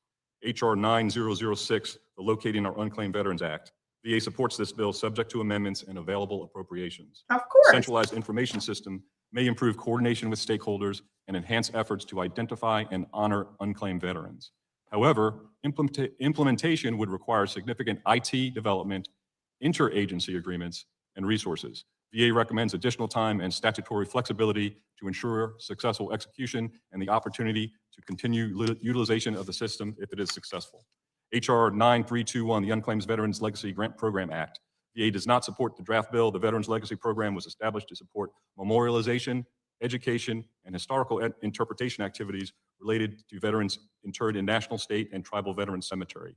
Repurposing the program to conduct operational activities related to unclaimed veterans would expand the program beyond its intended mission and could diminish its core educational objectives.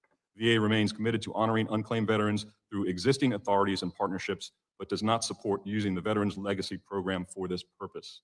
In summary, VA supports efforts that strengthen services to veterans and their families while ensuring responsible stewardship of resources and effective program administration. We look forward to continuing our partnership with Congress to improve benefits, memorial services, and support for veterans and their families. This concludes my statement. I would be pleased to answer any questions the subcommittee may have. Y'all think COLA gonna be On the Provide Act, 4.4%? let's dig in a little deeper for me, Mr. Powers. Why is the VA against it? Why is VA against it? I will go ahead and pass this to Ms. Moses if permitted, sir. Of Thank course. you very much for We'll that pass question, it to sir. her. So in regards to the Provide Act, we do have some concerns. The first concern is in regards to the priorities. So our existing priority claims processing categories is more comprehensive than what is already listed. Our existing VA priorities include homelessness, terminally ill, financial hardship, survivors of former POW, those over 85, SI, VSI, ALS, FPOW, Medal of Honor, and Purple Heart recipients. And so we would not want to exclude any of those categories. Our second concern is in respect to the fully developed claims being included. So VA has worked very hard to remove the burden on the veteran to have to submit additional evidence or to submit their full claim. Our position has been just come and bring us your claim. Within the last year or so, definitely since January 2025, we have seen that our average days to complete rating claims has been reduced significantly. Previously, a veteran had to submit a fully developed claim in order to receive a decision in less than 125 days. Now, as a result of the dedicated and hardworking claims processors within the regional office and our leadership, our average rating claims are being completed in 78 days. Our third concern in regards to the Provides Act. Wait, y'all claims getting completed in 78 days? Sound off in the chat. Let me know if y'all claims getting completed in 78 days. Come on.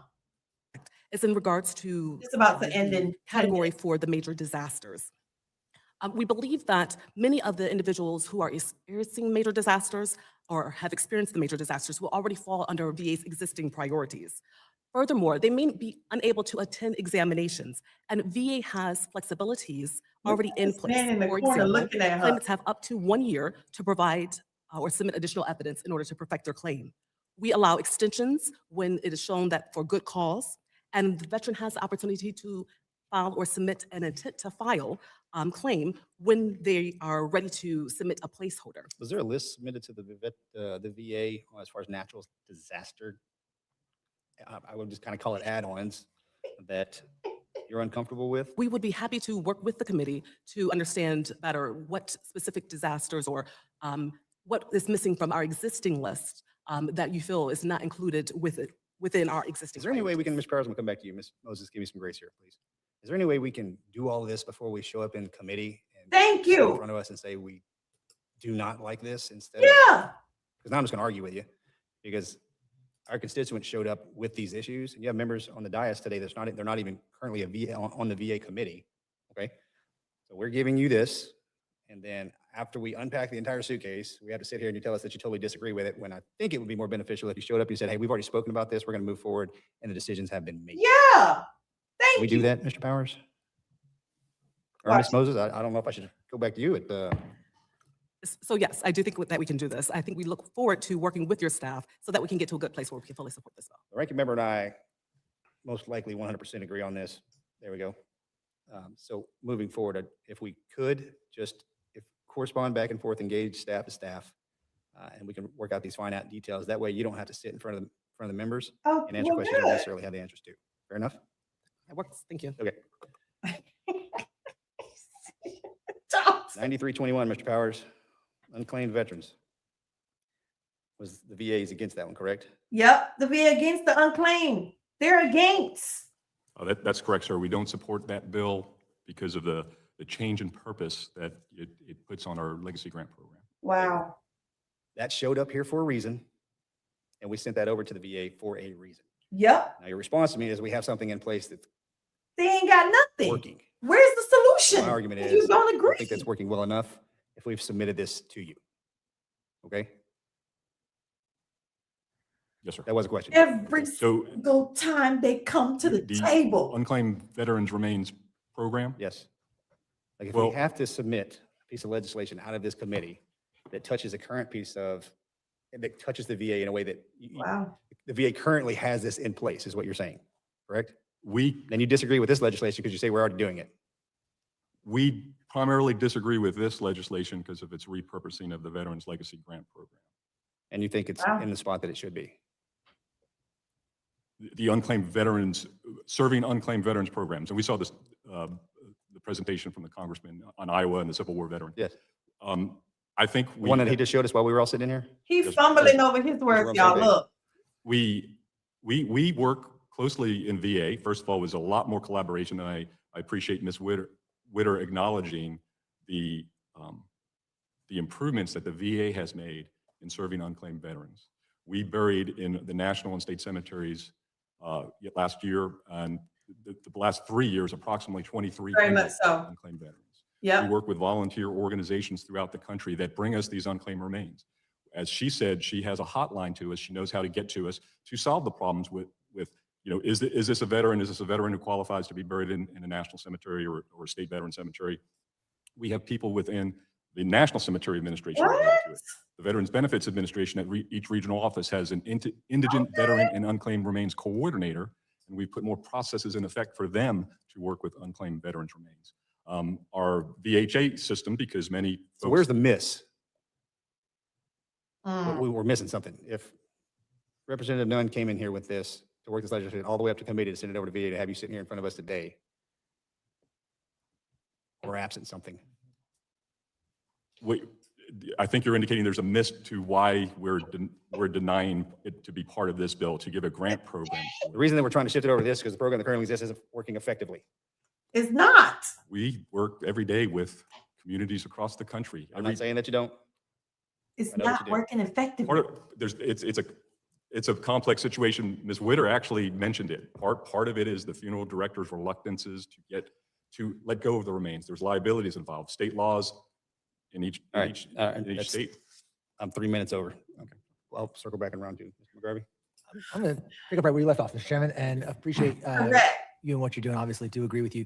These things are so much better when we alert y'all to a problem, we introduce legislation about a problem, you know there's a problem, and then it's so much better if you can talk to us before you're sitting A out lot. there on the dais.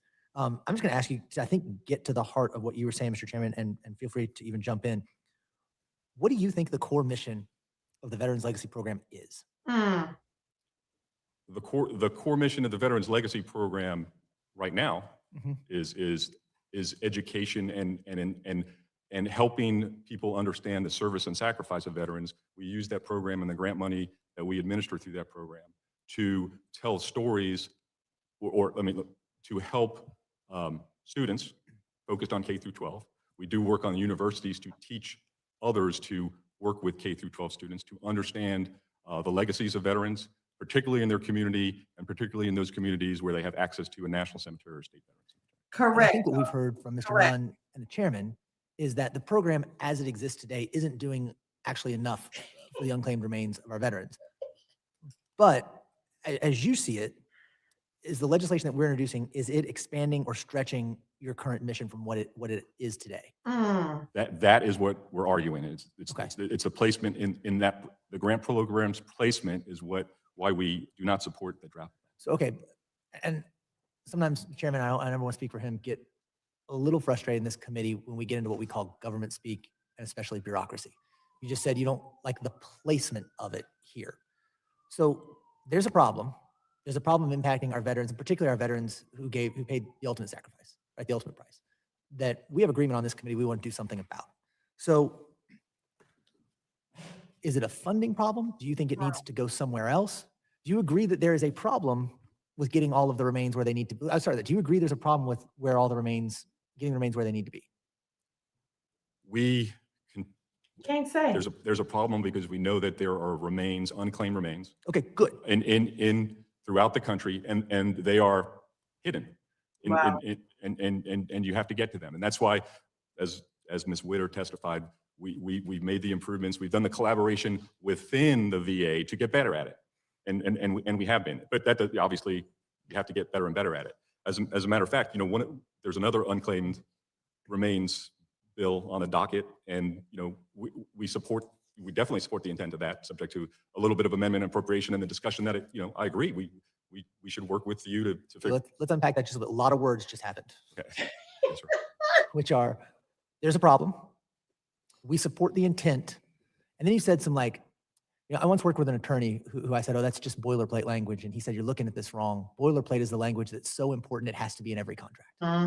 Right? And you just said, subject to a little amendment and some appropriation, and glossed over that. When that's a really big part of what we do. It is. We agree there's a problem. There is no disagreement on either side of this dais about the fact we need to make There's this a program problem. better. Yeah. We have legislation that we want to do that, but obviously we want it to work. How do you think we should best do that? And what type of appropriation or amendment, as you called it, should we put in this legislation to make sure that all of the unclaimed veterans' remains are going where they need to go? Thank you. Since you don't like this one. I'm sorry, Ranking Member. Since you don't like this one. Yeah. Just to be clear, Ranking Member, when, subject to amendment and appropriations, what I was saying, the Locating Our Unclaimed Veterans Act Yep. is we support the bill with some amendments and some appropriation, because as I said, that's the problem, the location. What amendments and what appropriations? We would have to, we would love to work with the subcommittee on that. And yeah, definitely. Sure. We We would, understand exactly why. Yeah. It should have been handled before you showed up, because these are the questions that are going to come down range at you. Yeah. Because we want this. Our veterans want this. They're the ones asking for it. Yeah. Right? So we expect the VA, if they walk into our committee to disagree with what we've submitted, you better be loaded for bear. Correct. Because we're going to ask you why. And we will be waiting on the amendment and the appropriations of where you think this should land. Yep. Because you admit there's a problem. We admit there's a problem. we should be focused on finding unclaimed remains veterans to make sure that and we know that we need to continue to work on that. And we continue to focus on and improving that, and we've had some major improvements on that. But we are not done. We just mentioned, in the full testimony, we mentioned, it's actually, I see it less as collaboration between VBA, VHA, and NCA, and a lot of interagency work, with other agencies outside the VA, which can help us and support us. Wow. I'm over time, Mr. Chairman, but I do want to point out, we agree there's a problem. Yes. And it's a problem that impacts our veterans and their families. And on this committee, we want to solve problems that impact our veterans and their families. Yeah. And so you said a few things that make me nervous. I get some red flags popping up here because we've sat in these chairs and we've listened to y'all sitting in those chairs, and you say things like, you said we will continue to work on this. For me, I want more specifics. Ain't finna work on nothing. Deadlines. We need answers to this. We have legislation that we're going to send your way because there's a problem. We want to solve it. And so, I hope that during this hearing, something come out of this, Mr. Chairman, is how we're going to work on this, when we can expect to have that information, and how we can get this to y'all as soon as possible to make Keep this possible waiting. for our veterans. Mr. Chairman, I yield back. Keep waiting. Thank you, Mr. Chairman. Mr. Powers, so VA also states that other regions of the country remain unserved under current burial access standards.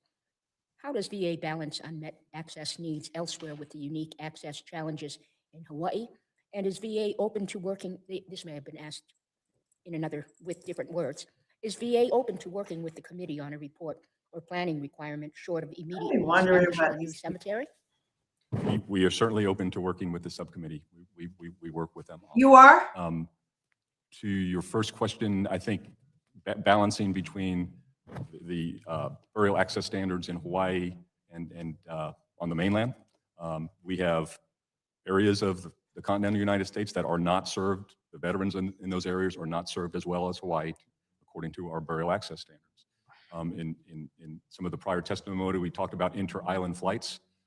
The state veteran cemeteries are on all the major islands. Just burying the problem. Including Molokai and Lanai. So there is no inter-island flight necessary to be buried in a veteran cemetery. And our burial access standards equate a state veteran cemetery, which we work directly with the Hawaii Veteran Services. We've given them close to $50 million of grants over the years in order to build those cemeteries and to expand them when necessary. When the first East Hawaii on the Big Island, the first Hilo Cemetery, closed because it no longer had space, we gave grants to open another one. We will continue to do that to serve the veterans in Hawaii, and that's our focus. So pretty much just go to the So we in my home district of American Samoa, we are taking a look at the possibility of a veteran cemetery. We don't have one. We have very little land and we're very stingy with our land. So, but we may have some land opening up just for the veteran cemetery, some kind person. Anyway, thank you, Mr. Chairman. I yield back the balance of my time. Thank you, Mr. Chairman. Mr. Powers, VA opposes HR 6921 because on paper, 100% of Hawaii's veterans fall within the 75-mile standard. Now, I know that you just talked about the state cemeteries and all of that.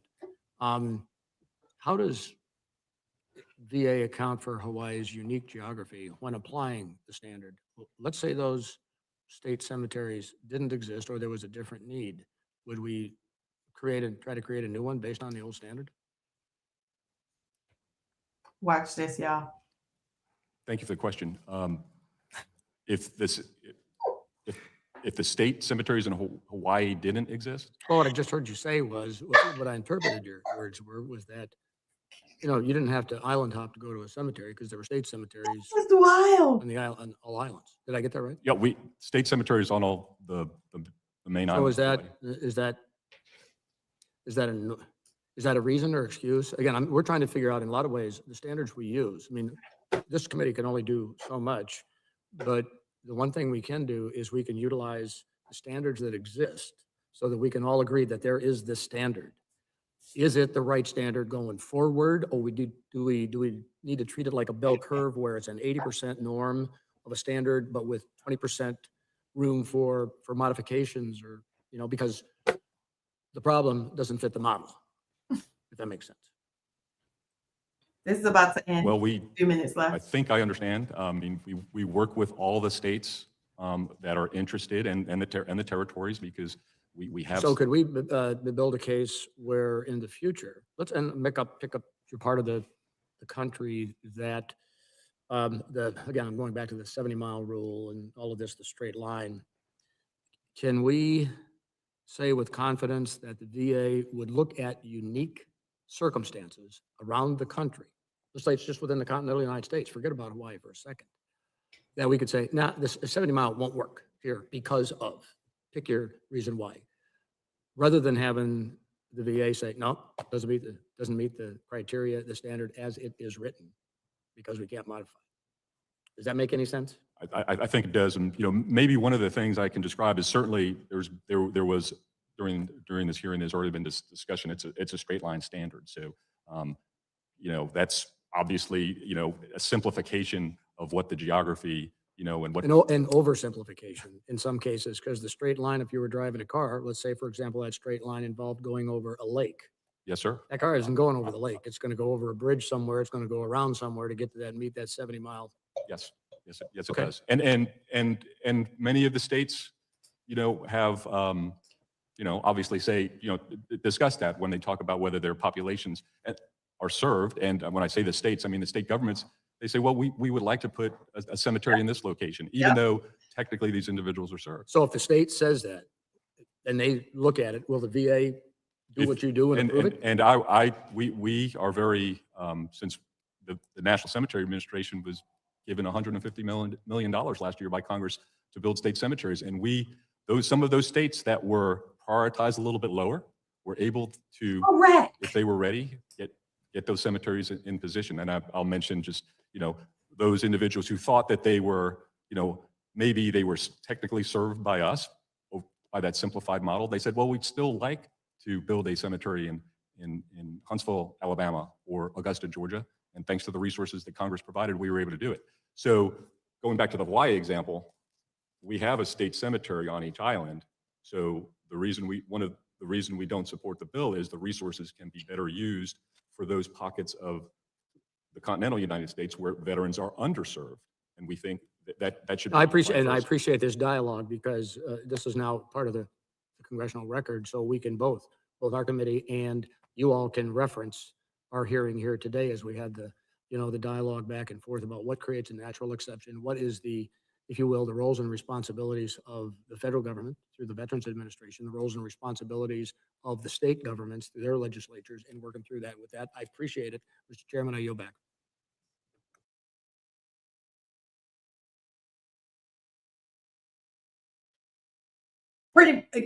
What dialogue? Today's discussion covered compensation outreach, cemetery access, and efforts to honor veterans whose service might otherwise be forgotten. While these issues may be different, they all speak to the same responsibility, ensuring the VA follows through on promises made to our veterans. I appreciate thoughtful testimony we heard today and look forward to continuing to work with my colleagues, veteran service organizations, and the department to advance solutions that better serve veterans and their families. I look forward to working through these issues with the department and my colleagues on the subcommittee, and I ask unanimous consent that the statements for the record we have received be entered into the hearing record. Hearing no objection, so ordered. And I ask unanimous consent that all members have 5 legislative days to revise and extend the remarks and include extraneous material. Hearing no objection, so ordered. I thank the members and witnesses for their participation today. This hearing is adjourned.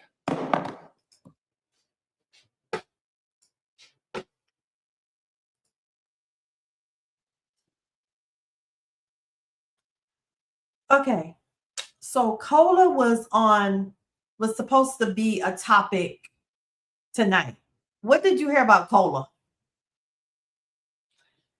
What did you hear about the increase in COLA from the VA?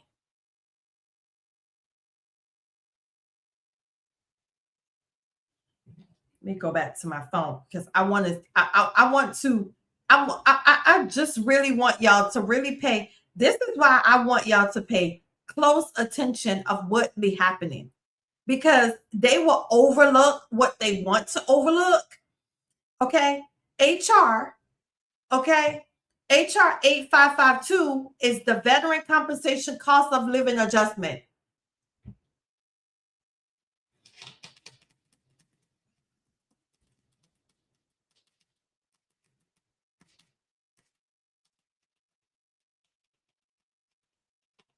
Crickets. Okay, crickets.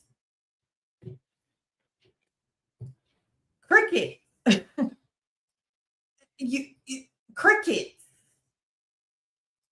I've lost even more faith in the process within watching these clowns. Yeah, COLA was on the topic. Yeah. Who's that? Yeah, we got to go buy Coca-Cola at the store because it's definitely not with the VA. Because if you don't, none, only was as a side note. Correct. Unrealistic COLA. This is all I'm just telling y'all, that they talk about what they want to talk about. They say what they want. The VA never answers the questions direct. They have the questions and to be prepared to answer, and they still can't get the answer right. The pattern of behavior that I've been showing you guys week after week after week is slowly but surely evolving into bigger situations. Because if a veteran who has passed away has been laying in the morgue for years,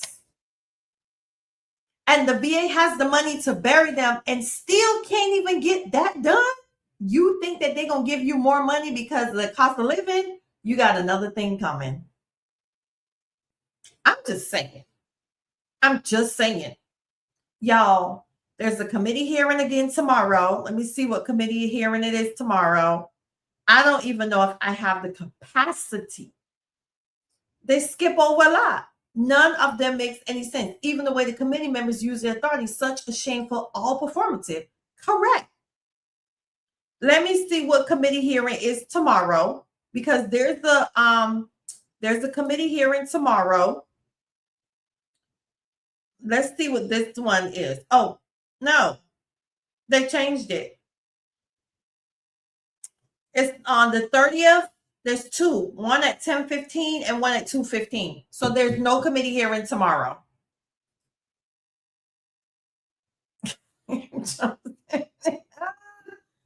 They ain't even cover them because they're not even covered. If you do not have any family to claim you, I feel bad for veterans. I feel horrible.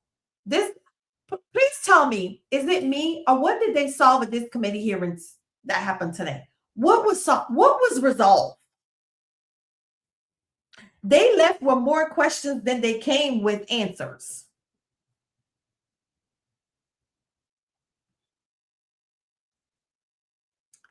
But yet,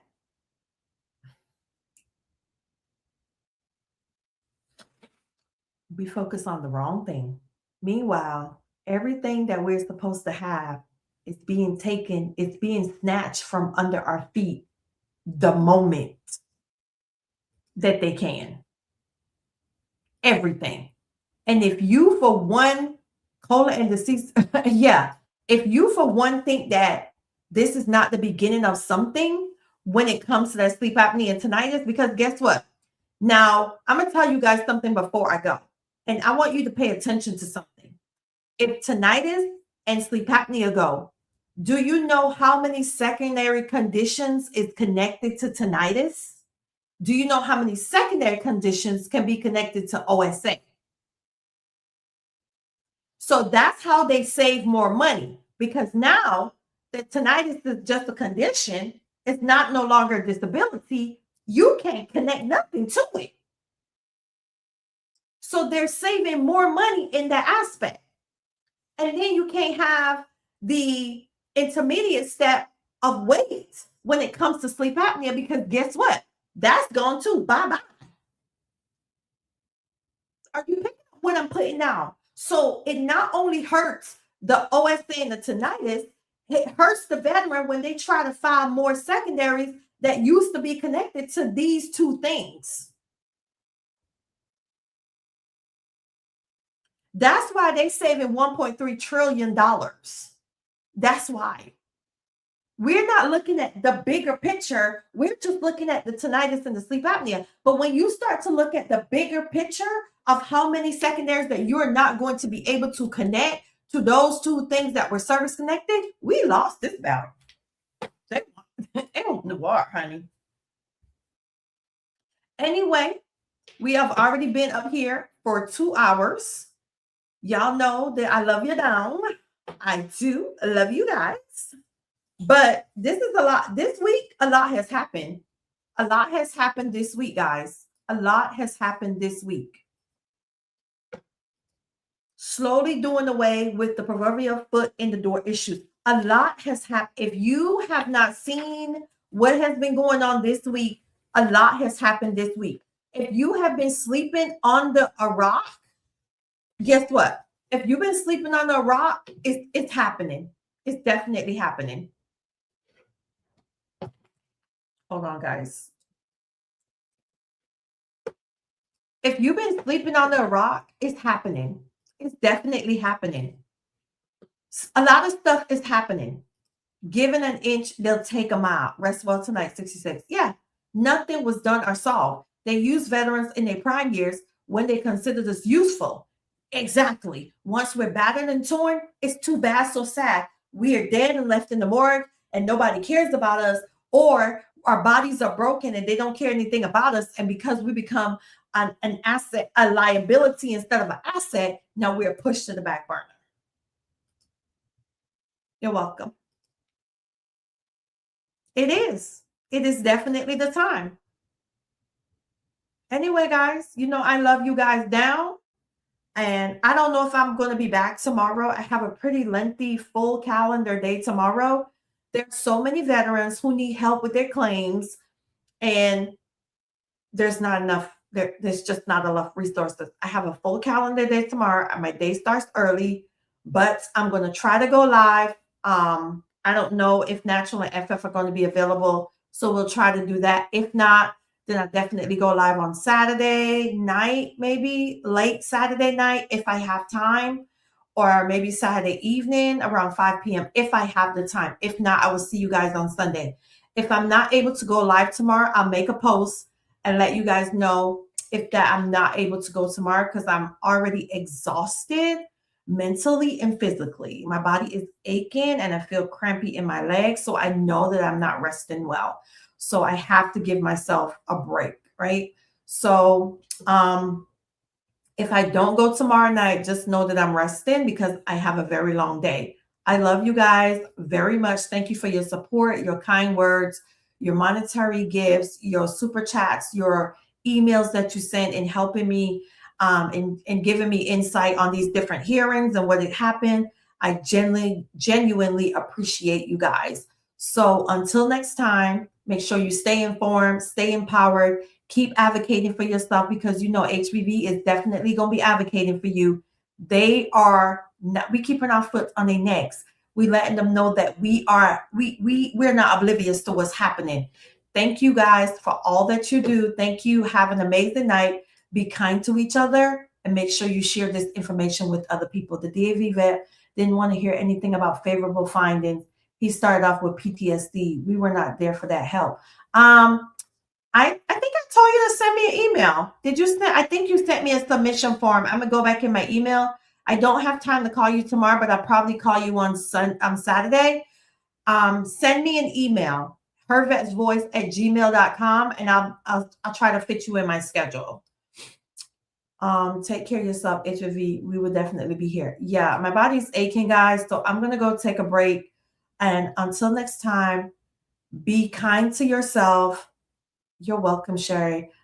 Be kind to yourself. Be kind to others. Share this information. And I will see you guys in a couple of days. All right? Take care. Love you much. Have a great night and rest well. Bye. You're not alone. You got a voice. Stand strong. Stay informed. Her vet voice.